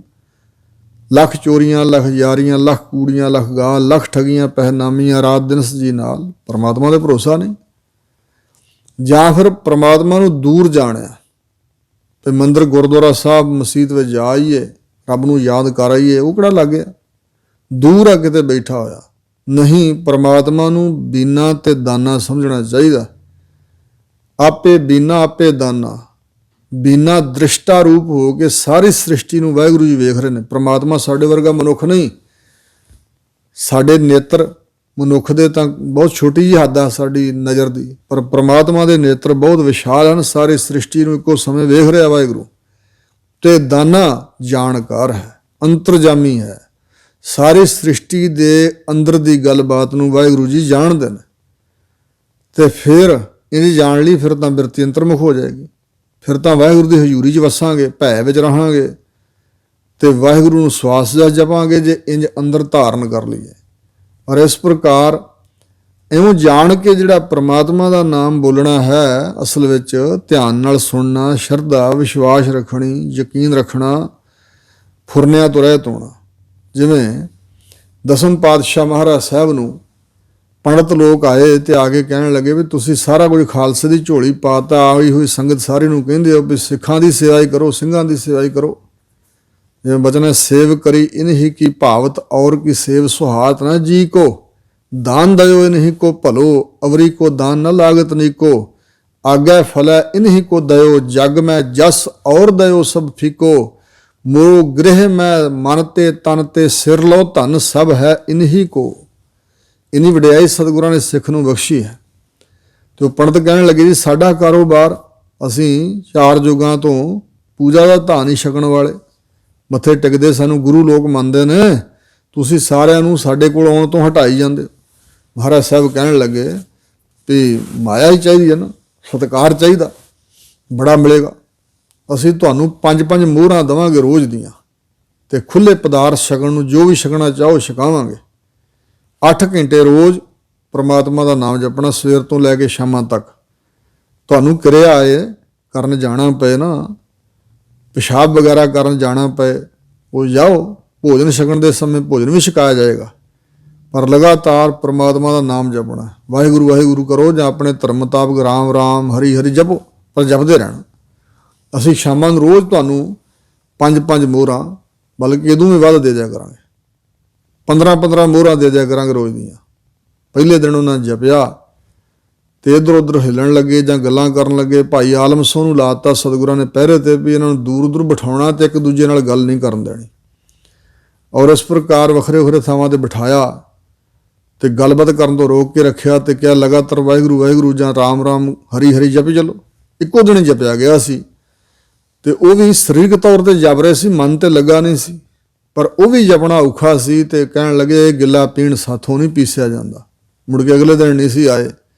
ਸੋ ਇਸ ਪ੍ਰਕਾਰ ਵਾਹਿਗੁਰੂ ਦਾ ਨਾਮ ਆਖਣਾ ਸਭ ਤੋਂ ਕਠਿਨ ਕੰਮ ਹੈ। ਆਖਣ ਔਖਾ ਸਾਚਾ ਨਾਮ, ਕਿਉਂਕਿ ਮਨ ਨਹੀਂ ਜੁੜਦਾ, ਮਨ 'ਚ ਵਿਸ਼ਵਾਸ ਨਹੀਂ ਹੈ ਪਰਮਾਤਮਾ ਬਾਰੇ, ਉਸ ਦੀਆਂ ਬਖਸ਼ਿਸ਼ਾਂ 'ਤੇ ਭਰੋਸਾ ਨਹੀਂ ਹੈ। ਇਸ ਲਈ ਰੱਬ ਦਾ ਨਾਮ ਆਖਣਾ ਮਨ 'ਚ ਭਾਵਨਾ ਧਾਰ ਕੇ ਬਹੁਤ ਔਖਾ ਹੈ। ਸੱਚਾ ਨਾਮ ਬੋਲਣਾ ਔਖਾ ਹੈ। ਫਿਰ ਹਜ਼ੂਰ ਕਹਿੰਦੇ ਨੇ ਸਾਚੇ ਨਾਮ ਕੀ ਲਾਗੈ ਭੂਖ। ਇਹ ਰੱਬ ਦਾ ਨਾਮ ਉਚਾਰਨ ਤਾਂ ਕਰਨਾ ਵੀ ਜਪਦਿਆਂ ਜਪਦਿਆਂ ਕੁਝ ਰਸ ਬਣੇ ਸੱਚੇ ਨਾਮ ਦੀ, ਜੇ ਭੁੱਖ ਲੱਗਣ ਲੱਗ ਪਏ। ਜਿਵੇਂ ਭਾਈ ਵੀਰ ਸਿੰਘ ਜੀ ਕਹਿੰਦੇ ਨੇ, ਇੱਕ ਵਾਰੀ ਵਾਹਿਗੁਰੂ ਕਿਹਾ, ਜੇ ਦੂਜੀ ਵਾਰੀ ਫਿਰ ਆਖਣ ਨੂੰ ਚਿੱਤ ਕਰੇ ਤੇ ਸਮਝਣਾ ਇਹ ਵਾਹਿਗੁਰੂ ਦੀ ਮਿਹਰ ਹੈ। ਸੋ ਇਸ ਪ੍ਰਕਾਰ ਜੇ ਸੱਚੇ ਨਾਮ ਦੀ ਭੁੱਖ ਲੱਗ ਪਵੇ, ਜਿਸ ਨੂੰ ਸੱਚੇ ਨਾਮ ਦੀ ਭੁੱਖ ਲੱਗਦੀ ਹੈ, ਭਾਵ ਤੀਬਰ ਤਾਂਘ ਬਣਦੀ ਹੈ ਵਾਹਿਗੁਰੂ ਦਾ ਸੱਚਾ ਨਾਮ ਬੋਲਣ ਦੀ, ਉਚਾਰਨ ਦੀ, ਸੁਣਨ ਦੀ। ਉਤ ਭੁੱਖੈ ਖਾਏ ਚੱਲੀ ਹੈ ਦੂਖ। ਸੋ ਉਤ ਭੁੱਖੈ, ਉਸ ਭੁੱਖ ਦੇ ਵਿੱਚ ਆ ਕੇ, ਭਾਵ ਤੀਬਰ ਤਾਂਘ ਦੇ ਵਿੱਚ ਆ ਕੇ ਖਾਏ ਜੇ ਨਾਮ ਜਪਿਆ ਜਾਏ। ਜੇ ਮਨ 'ਚ ਭਾਵਨਾ ਰੱਖ ਕੇ, ਤੀਬਰ ਤਾਂਘ ਰੱਖ ਕੇ ਵਾਹਿਗੁਰੂ ਦਾ ਨਾਮ ਖਾਣਾ ਕੀ ਜਪਣਾ, ਅਰਾਧਨਾ, ਚੱਲੀ ਹੈ ਦੂਖ। ਜੇ ਕੋ ਖਾਵੈ ਜੇ ਕੋ ਪੁੰਚੈ ਤਿਸਕਾ ਹੋਏ ਉਧਾਰੋ। ਜੇ ਕੋ ਖਾਂਦਾ ਤੇ ਫਿਰ ਪਚਾ ਲੈਂਦਾ, ਭੋਜਨ ਖਾਧਾ ਹੋਇਆ ਅੰਦਰ ਜਾਏ, ਪਚ ਜਾਏ, ਅਪਾਚਾ ਨਾ ਹੋਏ ਤੇ ਫਿਰ ਹੀ ਅੱਗੇ ਉਹ ਖੂਨ ਬਣਦਾ ਨਾ। ਸਾਡੇ ਸਰੀਰ ਨੂੰ ਮਾਸ, ਖੂਨ ਸਾਰਾ ਕੁਝ ਉਹਦਾ ਬਣਦਾ ਤੇ ਸਾਡਾ ਸਰੀਰ ਚੱਲਦਾ ਰਹਿੰਦਾ। ਹਜ਼ੂਰ ਕਹਿੰਦੇ ਨੇ ਫਿਰ ਦੁੱਖ ਚਲੇ ਜਾਂਦੇ ਹਨ। ਜਿਹੜਾ ਇਉਂ ਭਾਵਨਾ ਮਨ 'ਚ ਪੈਦਾ ਕਰਕੇ ਵਾਹਿਗੁਰੂ ਦੇ ਨਾਮ ਨੂੰ ਪੁੰਚਦਾ ਭੋਗਦਾ ਹੈ, ਫਿਰ ਉਹਦੇ ਦੁੱਖ ਚਲੇ ਜਾਂਦੇ ਹਨ। ਜਿਵੇਂ ਦਵਾਈ ਖਾਧਿਆਂ ਦੁੱਖ ਰੋਗ ਦੂਰ ਹੁੰਦੇ ਨੇ, ਇਸੇ ਤਰ੍ਹਾਂ ਵਾਹਿਗੁਰੂ ਜੀ ਦੇ ਨਾਮ ਦੀ ਦਵਾਈ ਜਿਹੜਾ ਖਾਂਦਾ ਹੈ, ਤੀਬਰ ਤਾਂਘ ਰੱਖ ਕੇ ਉਹਦੇ ਦੁੱਖ ਚਲੇ ਜਾਂਦੇ ਨੇ। ਸੋ ਕਿਉ ਵਿਸਰੈ ਮੇਰੀ ਮਾਏ। ਹੇ ਮੇਰੇ ਮਾਤਾ ਜੀ, ਕਿਉਂ ਵਿਸਰ ਰਹੇ, ਕਿਉਂ ਵਿਸਰਨਾ ਚਾਹੀਦਾ ਐਸਾ ਪਰਮਾਤਮਾ ਦਾ ਨਾਮ। ਜਿਵੇਂ ਸਤਿਗੁਰੂ ਨਾਨਕ ਦੇਵ ਮਹਾਰਾਜ ਕਹਿੰਦੇ ਨੇ, ਮੋਤੀ ਤਾਂ ਮੰਦਰ ਊਸਰ ਹੈ ਰਤਨੀ ਤਾਂ ਹੋਏ ਜੜਾਓ, ਕਸਤੂਰ ਕੁੰਗੂ ਅਗਰ ਚੰਦਨ ਲੀਪ ਆਵੈ ਚਾਓ, ਮਤ ਦੇਖ ਭੂਲਾ ਵੀਸਰੈ ਤੇਰਾ ਚਿਤ ਨ ਆਵੈ ਨਾਉ। ਔਰ ਹਜ਼ੂਰ ਨੇ ਕਿਹਾ, ਧਰਤੀ ਤਾਂ ਹੀਰੇ ਲਾਲ ਜੜਤੀ ਪਲੰਗ ਲਾਲ ਜੜਾਓ, ਮੋਹਣੀ ਮੁਖ ਮਣੀ ਸੋਹੈ ਕਰੇ ਰੰਗ ਪਸਾਓ, ਮਤ ਦੇਖ ਭੂਲਾ ਵੀਸਰੈ ਤੇਰਾ ਚਿਤ ਨ ਆਵੈ ਨਾਉ। ਸਿੱਧ ਹੋਵਾ ਸਿੱਧ ਲਾਈ ਰਿੱਧ ਆਖਾਂ ਆਓ, ਗੁਪਤ ਪ੍ਰਗਟ ਹੋਏ ਬੈਸਾ ਲੋਕ ਰਾਖੈ ਭਾਓ, ਮਤ ਦੇਖ ਭੂਲਾ ਵਿਸਰੈ ਤੇਰਾ ਚਿਤ ਨ ਆਵੈ ਨਾਓ। ਸੁਲਤਾਨ ਹੋਵਾ ਮੇਲ ਲਸ਼ਕਰ ਤਖਤ ਰਾਖਾਂ ਪਾਓ। ਹੁਕਮ ਹਾਸਲ ਕਰੀ ਬੈਠਾ ਨਾਨਕਾ ਸਭ ਵਾਓ। ਮਤ ਦੇਖ ਭੂਲਾ ਵਿਸਰੈ ਤੇਰਾ ਚਿਤ ਨ ਆਵੈ। ਸਭ ਕਾਸੇ ਨਾਲੋਂ ਉੱਤਮ ਤੇ ਪਿਆਰ ਕਰਨ ਵਾਲੀ ਵਸਤੂ ਵਾਹਿਗੁਰੂ ਦਾ ਨਾਮ ਹੈ। ਕਹਿੰਦੇ ਦੁਰਲੱਭ ਵਸਤੂ ਜਿਹਨੇ ਸਦਾ ਸਾਡਾ ਸਾਥ ਦੇਣਾ, ਉਹ ਨਹੀਂ ਵਿਸਰਨਾ ਚਾਹੀਦਾ। ਇਹਨਾਂ ਚੀਜ਼ਾਂ ਤੇਰੀਆਂ ਦਾਤਾਂ ਨੂੰ ਵੇਖ ਕੇ ਮਤ ਮੈਂ ਭੁੱਲ ਜਾਵਾਂ, ਤੇਰਾ ਨਾਮ ਮੈਥੋਂ ਵਿਸਰ ਜਾਏ ਤੇ ਚਿੱਤ ਵਿੱਚ ਚੇਤੇ ਨਾ ਆਏ, ਇੱਕ ਰੋਪੀ ਹੋਵੇਗੀ। ਇਹ ਨਾ ਐਸਾ ਕਰਿਓ ਵਾਹਿਗੁਰੂ ਜੀ, ਬਖਸ਼ੋ ਸਾਰਾ ਕੁਝ ਮੈਨੂੰ, ਜੋ ਮਨੁੱਖ ਦੀਆਂ ਲੋੜਾਂ ਹਨ, ਜੋ ਕੁਝ ਚਾਹੀਦਾ ਉਹ ਬਖਸ਼ੋ। ਹਰ ਬਿਨ ਜੀਓ ਜਲ ਬਲ ਜਾਓ। ਹਰੀ ਪਰਮਾਤਮਾ ਦੇ ਨਾਮ ਤੋਂ ਬਗੈਰ ਇਹ ਜਿੰਦ ਸੜ ਬਲ ਜਾਏਗੀ। ਮੈਂ ਆਪਣਾ ਗੁਰ ਪੁੱਛ ਦੇਖਿਆ ਵਰਨਾ ਹੀ ਥਾਓ। ਆਪਣੇ ਸਤਿਗੁਰੂ ਸਾਹਿਬ ਨੂੰ ਪੁੱਛ ਕੇ ਵੇਖਿਆ, ਨਾਮ ਤੋਂ ਬਗੈਰ ਹੋਰ ਕੋਈ ਥਾਂ ਹੀ ਨਹੀਂ ਹੈ। ਮਨੁੱਖ ਦੇ ਭਲੇ ਵਾਸਤੇ ਹੋਰ ਕੋਈ ਥਾਂ ਹੀ ਨਹੀਂ ਹੈ। ਸੋ ਇਸ ਪ੍ਰਕਾਰ ਹਜੂਰ ਕਹਿੰਦੇ ਨੇ, ਸੋ ਕਿਉਂ ਵਿਸਰੈ ਮੇਰੀ ਮਾਏ। ਐਸਾ ਜਿਹੜਾ ਮਹਾਨ ਵਾਹਿਗੁਰੂ ਜੀ ਦਾ ਨਾਮ ਹੈ, ਜਿਸ ਤੋਂ ਬਗੈਰ ਜੀਵਨ ਹੀ ਨਹੀਂ ਹੈ, ਮੌਤ ਹੋ ਜਾਂਦੀ ਆ, ਇਹ ਮੇਰੀ ਮਾਤਾ ਜੀ, ਉਹ ਕਿਉਂ ਵਿਸਰਨਾ ਚਾਹੀਦਾ। ਸਾਚਾ ਸਾਹਿਬ ਸਾਚਾ ਨਾਏ, ਕਿਉਂਕਿ ਸੱਚਾ ਹੈ ਸਾਹਿਬ ਜਿਸ ਦਾ ਅਸੀਂ ਨਾਮ ਉਚਾਰਦੇ ਹਾਂ। ਸਾਚਾ ਨਾਏ, ਉਸ ਵਾਹਿਗੁਰੂ ਪਰਮਾਤਮਾ ਦੀ ਦਾ ਨਿਆਉ ਵੀ ਸੱਚਾ, ਉਹਦਾ ਨਾਮ ਵੀ ਸੱਚਾ, ਉਹਦੀ ਸੋਭਾ ਵਡਿਆਈ ਉਪਮਾ ਵੀ ਸੱਚੀ। ਸੱਚੇ ਨਾਮ ਵਾਲਾ, ਸੱਚੀ ਸੋਭਾ ਵਾਲਾ, ਸੱਚੇ ਨਿਆਉ ਵਾਲਾ ਰਹਾਉ। ਸਾਚੇ ਨਾਮ ਕੀ ਤਿਲ ਵਡਿਆਈ। ਸੱਚੇ ਨਾਮ ਦੀ ਜਪਣ ਦੀ, ਅਰਾਧਨ ਦੀ, ਸੁਣਨ ਦੀ ਜੋ ਸਾਰੀ ਵਡਿਆਈ ਹੈ, ਉਹ ਤਾਂ ਕੀ ਬਿਆਨ ਕਰਨੀ, ਜਿਹੜੀ ਤਿਲ ਮਾਤਰ ਵਡਿਆਈ ਹੈ ਨਾ, ਥੋੜਾ ਜਿਹਾ ਹਿੱਸਾ। ਆਖ ਥੱਕੇ ਕੀਮਤ ਨਹੀਂ ਪਾਈ। ਇਸ ਵਡਿਆਈ ਨੂੰ ਆਖਦੇ ਆਖਦੇ ਲੋਕ ਥੱਕ ਗਏ, ਪਰ ਵਾਹਿਗੁਰੂ ਦੇ ਨਾਮ ਦੀ ਕੀਮਤ ਨਹੀਂ ਪਾਈ ਜਾਂਦੀ। ਆਖ ਥੱਕੇ ਕੀਮਤ ਨਹੀਂ ਪਾਈ ਜਾਂਦੀ। ਸੋ ਇਸ ਪ੍ਰਕਾਰ ਕਿਹੜਾ ਜਪ ਤਪ ਹੋਰ ਸਾਧਨ ਜਿਹੜੇ ਨੇ, ਕਿੰਨਾ ਕੁ ਦਾਨ ਕਰੀਏ ਤੇ ਨਾਮ ਦੇ ਬਰਾਬਰ ਉਹਦਾ ਫਲ ਹੋਵੇਗਾ। ਕਿੰਨੇ ਕੁ ਤੀਰਥ ਨਹਾਈਏ ਨਾਮ ਜਪਣ ਦੇ ਬਰਾਬਰ ਹੋਵੇਗਾ। ਨਹੀਂ, ਮਹਾਰਾਜ ਕਹਿੰਦੇ ਨੇ ਕਿਸੇ ਚੀਜ਼ ਵੀ ਉਹਦੇ ਤੁਲ ਨਹੀਂ ਕਿਹਾ ਜਾ ਸਕਦਾ। ਨਹੀਂ ਤੁਲ ਰਾਮ ਨਾਮ ਵਿਚਾਰ, ਨਾਨਕ ਗੁਰਮੁਖ ਨਾਮ ਜਪੀਏ ਇੱਕ ਬਾਰ। ਜਾਪ ਤਾਪ ਗਿਆਨ ਸਭ ਧਿਆਨ, ਖੜ ਸ਼ਾਸਤਰ ਸਿਮਰਤ ਵਿਖਿਆਨ। ਜੋਗ ਅਭਿਆਸ ਕਰਮ ਧਰਮ ਕਰਿਆ, ਸਗਲ ਤਿਆਗ ਬਨ ਮੱਧੇ ਫਿਰਿਆ। ਅਨੇਕ ਪ੍ਰਕਾਰ ਕੀਏ ਬਹੁ ਜਤਨਾ, ਪੁੰਨ ਦਾਨ ਹੋਮੇ ਬਹੁ ਰਤਨਾ। ਸਰੀਰ ਕਟਾਏ ਹੋਮੈ ਕਰ ਰਾਤੀ, ਵਰਤ ਨੇਮ ਕਰੈ ਬਹੁ ਭਾਤੀ। ਨਹੀਂ ਤੁਲ ਰਾਮ ਨਾਮ ਵਿਚਾਰ, ਨਾਨਕ ਗੁਰਮੁਖ ਨਾਮ ਜਪੀਏ ਇੱਕ ਬਾਰ। ਗੁਰਾਂ ਦੇ ਸਨਮੁਖ ਹੋ ਕੇ, ਗੁਰੂਮੁਖ ਤੋਂ ਉਪਦੇਸ਼ ਪ੍ਰਾਪਤ ਕਰਕੇ ਇੱਕ ਵਾਰੀ ਜਪ ਕੇ ਤਾਂ ਦੇਖੋ। ਸੋ ਇਸ ਪ੍ਰਕਾਰ ਐਡਾ ਵੱਡਾ ਪ੍ਰਮਾਤਮਾ ਦਾ ਮਹਾਨ ਨਾਮ ਹੈ, ਉਸ ਦੀ ਕੀਮਤ ਆਖਦੇ ਆਖਦੇ ਲੋਕ ਥੱਕ ਗਏ, ਕੀਮਤ ਪਾਈ ਨਹੀਂ ਗਈ। ਜੇ ਸਭ ਮਿਲ ਕੇ ਆਖਣ ਪਾਹੇ, ਜੇ ਸਾਰੇ ਲੋਕ ਮਿਲ ਕੇ ਆਖਣ ਪੈਣ, ਆਖਣਾ ਪ੍ਰਾਪਤ ਕਰਨ, ਭਾਵ ਕਥਨ ਕਰਨ ਵਾਹਿਗੁਰੂ ਦੇ ਨਾਮ ਦੀ ਵਡਿਆਈ ਨੂੰ, ਵੱਡਾ ਨਾ ਹੋਵੇ ਘਾਟ ਨਾ ਜਾਏ। ਪਰਮਾਤਮਾ ਨਾ ਵੱਡਾ ਹੋ ਚੱਲਿਆ ਲੋਕਾਂ ਦੀ ਵਡਿਆਈ ਕਰਨ ਨਾਲ। ਲੋਕਾਂ ਦੇ ਮੁਖ ਤੋਂ ਪਰਮਾਤਮਾ ਦੀ ਜੇ ਵਡਿਆਈ ਉਚਾਰਨ ਹੋਏ, ਸਾਰਾ ਸੰਸਾਰ ਵਡਿਆਈ ਕਰੀ ਜਾਏ, ਤੇ ਇੰਜ ਪਰਮਾਤਮਾ ਨੇ ਵੱਡਾ ਨਹੀਂ ਹੋ ਜਾਣਾ। ਜਿੱਡਾ ਹੈ ਉੱਡਾ ਹੀ ਹੈ, ਬੇਅੰਤਾ ਜਾਨੀ, ਹੋਰ ਵੱਡਾ ਕਿੱਡਾ ਕੁ ਹੋ ਜਾਣਾ। ਉਹ ਭਾਵ ਉਹ ਫੁੱਲਦਾ ਨਹੀਂ ਹੈ। ਆਪਣੀ ਉਸਤਤ ਵਡਿਆਈ ਸੁਣ ਕੇ ਘਾਟ ਨਾ ਜਾਏ, ਤੇ ਜੇ ਉਹਦੀ ਉਸਤਤ ਨਾ ਲੋਕ ਕਰਨ ਤੇ ਉਹ ਘਟ ਨਹੀਂ ਜਾਂਦਾ, ਉਹ ਘਟਾ ਵਿੱਚ ਨਹੀਂ ਚਲਾ ਜਾਂਦਾ। ਭਾਵ ਕਿ ਉਹ ਗਮਰੁੱਠ ਜਿਹਾ ਨਹੀਂ ਹੋ ਜਾਂਦਾ, ਮੇਰੀ ਵਡਿਆਈ ਨਹੀਂ ਲੋਕ ਕਰਦੇ।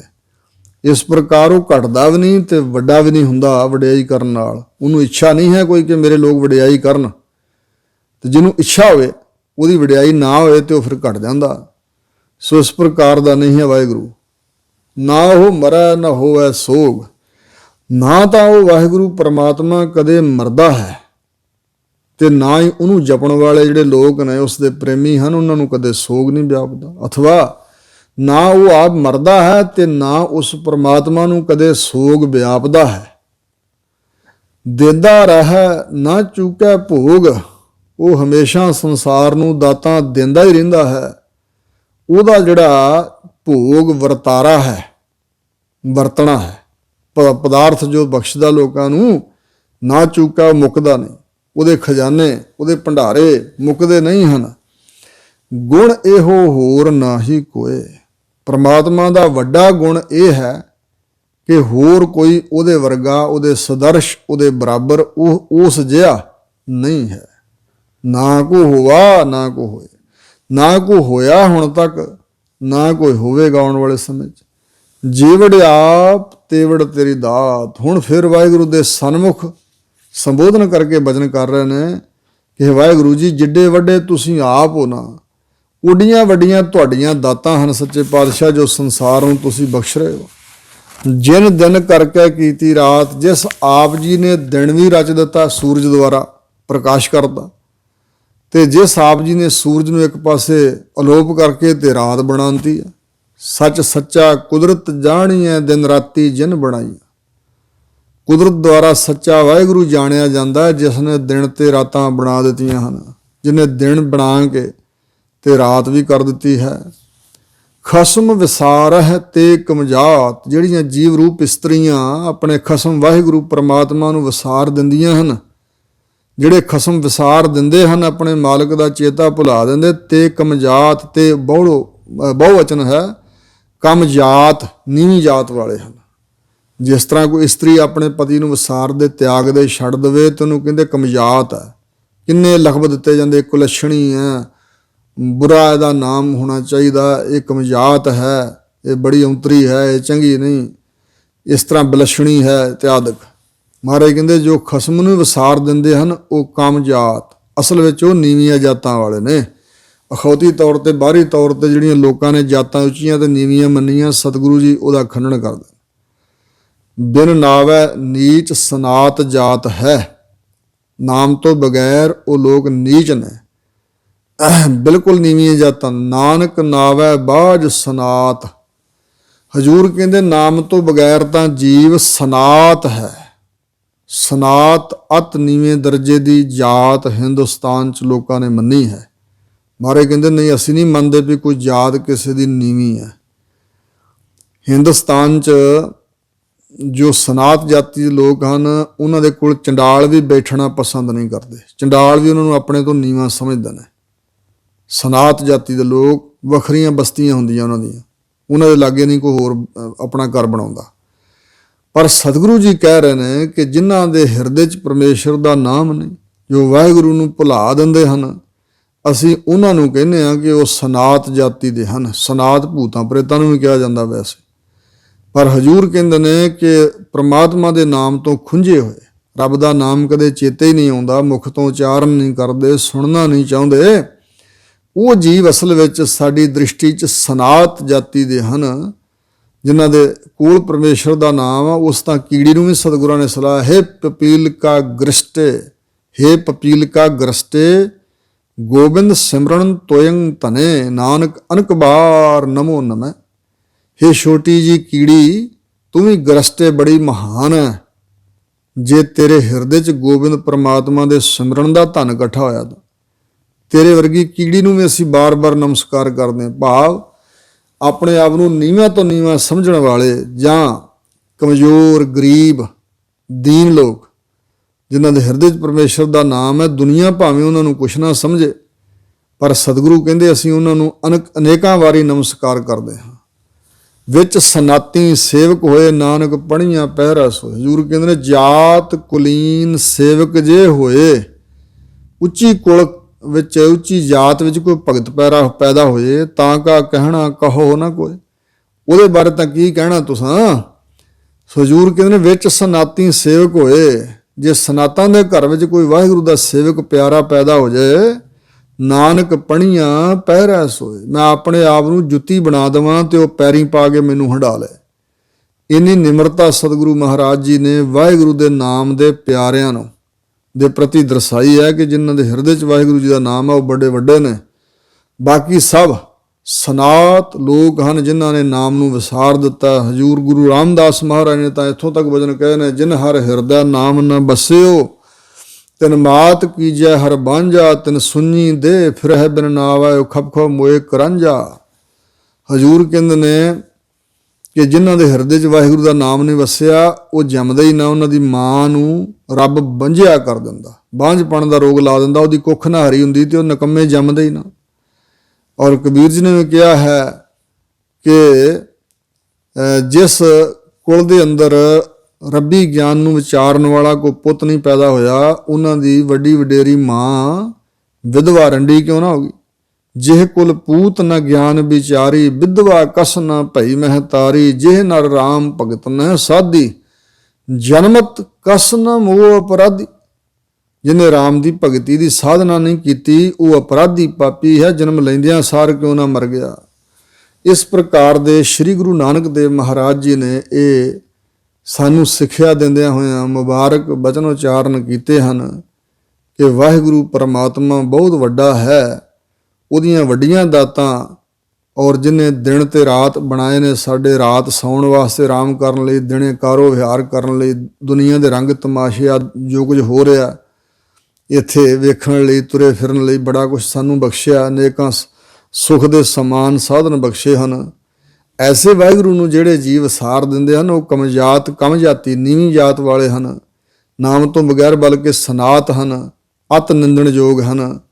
ਐਸੇ ਬਚਨ ਫਰਮਾਏ ਹਨ। ਸਤਿਗੁਰੂ ਜੀ ਆਪ ਮਿਹਰ ਕਰਨ, ਵਾਹਿਗੁਰੂ ਜੀ ਦਾ ਨਾਮ ਸਾਡੇ ਹਿਰਦੇ 'ਚ ਵਸੇ, ਅਸੀਂ ਪ੍ਰਮਾਤਮਾ ਦੇ ਨਾਮ ਦੇ ਪ੍ਰੇਮੀ ਬਣੀਏ, ਮੁਤਲਾਸ਼ੀ ਬਣੀਏ, ਖੋਜੀ ਬਣੀਏ ਇਸ ਮਾਰਗ ਦੇ, ਤਾਂ ਕਿ ਵਾਹਿਗੁਰੂ ਦੇ ਦਰ 'ਤੇ ਮੁਖਜਲਾ ਲੈ ਕੇ ਜਾ ਸਕੀਏ। ਹੋਈਆਂ ਭੁੱਲਾਂ ਚੁੱਕਾਂ ਸਤਿਗੁਰੂ ਮਹਾਰਾਜ ਤੇ ਆਪ ਗੁਰੂ ਕੀ ਸੰਗਤ ਨੇ ਖਿਮਾ ਕਰ ਦੇਣੀਆਂ, ਅੱਗੇ ਵਾਸਤੇ ਸੁਮਤ ਬਖਸ਼ਣੀ ਜੀ। ਵਾਹਿਗੁਰੂ ਜੀ ਕਾ ਖਾਲਸਾ, ਵਾਹਿਗੁਰੂ ਜੀ ਕੀ ਫਤਿਹ।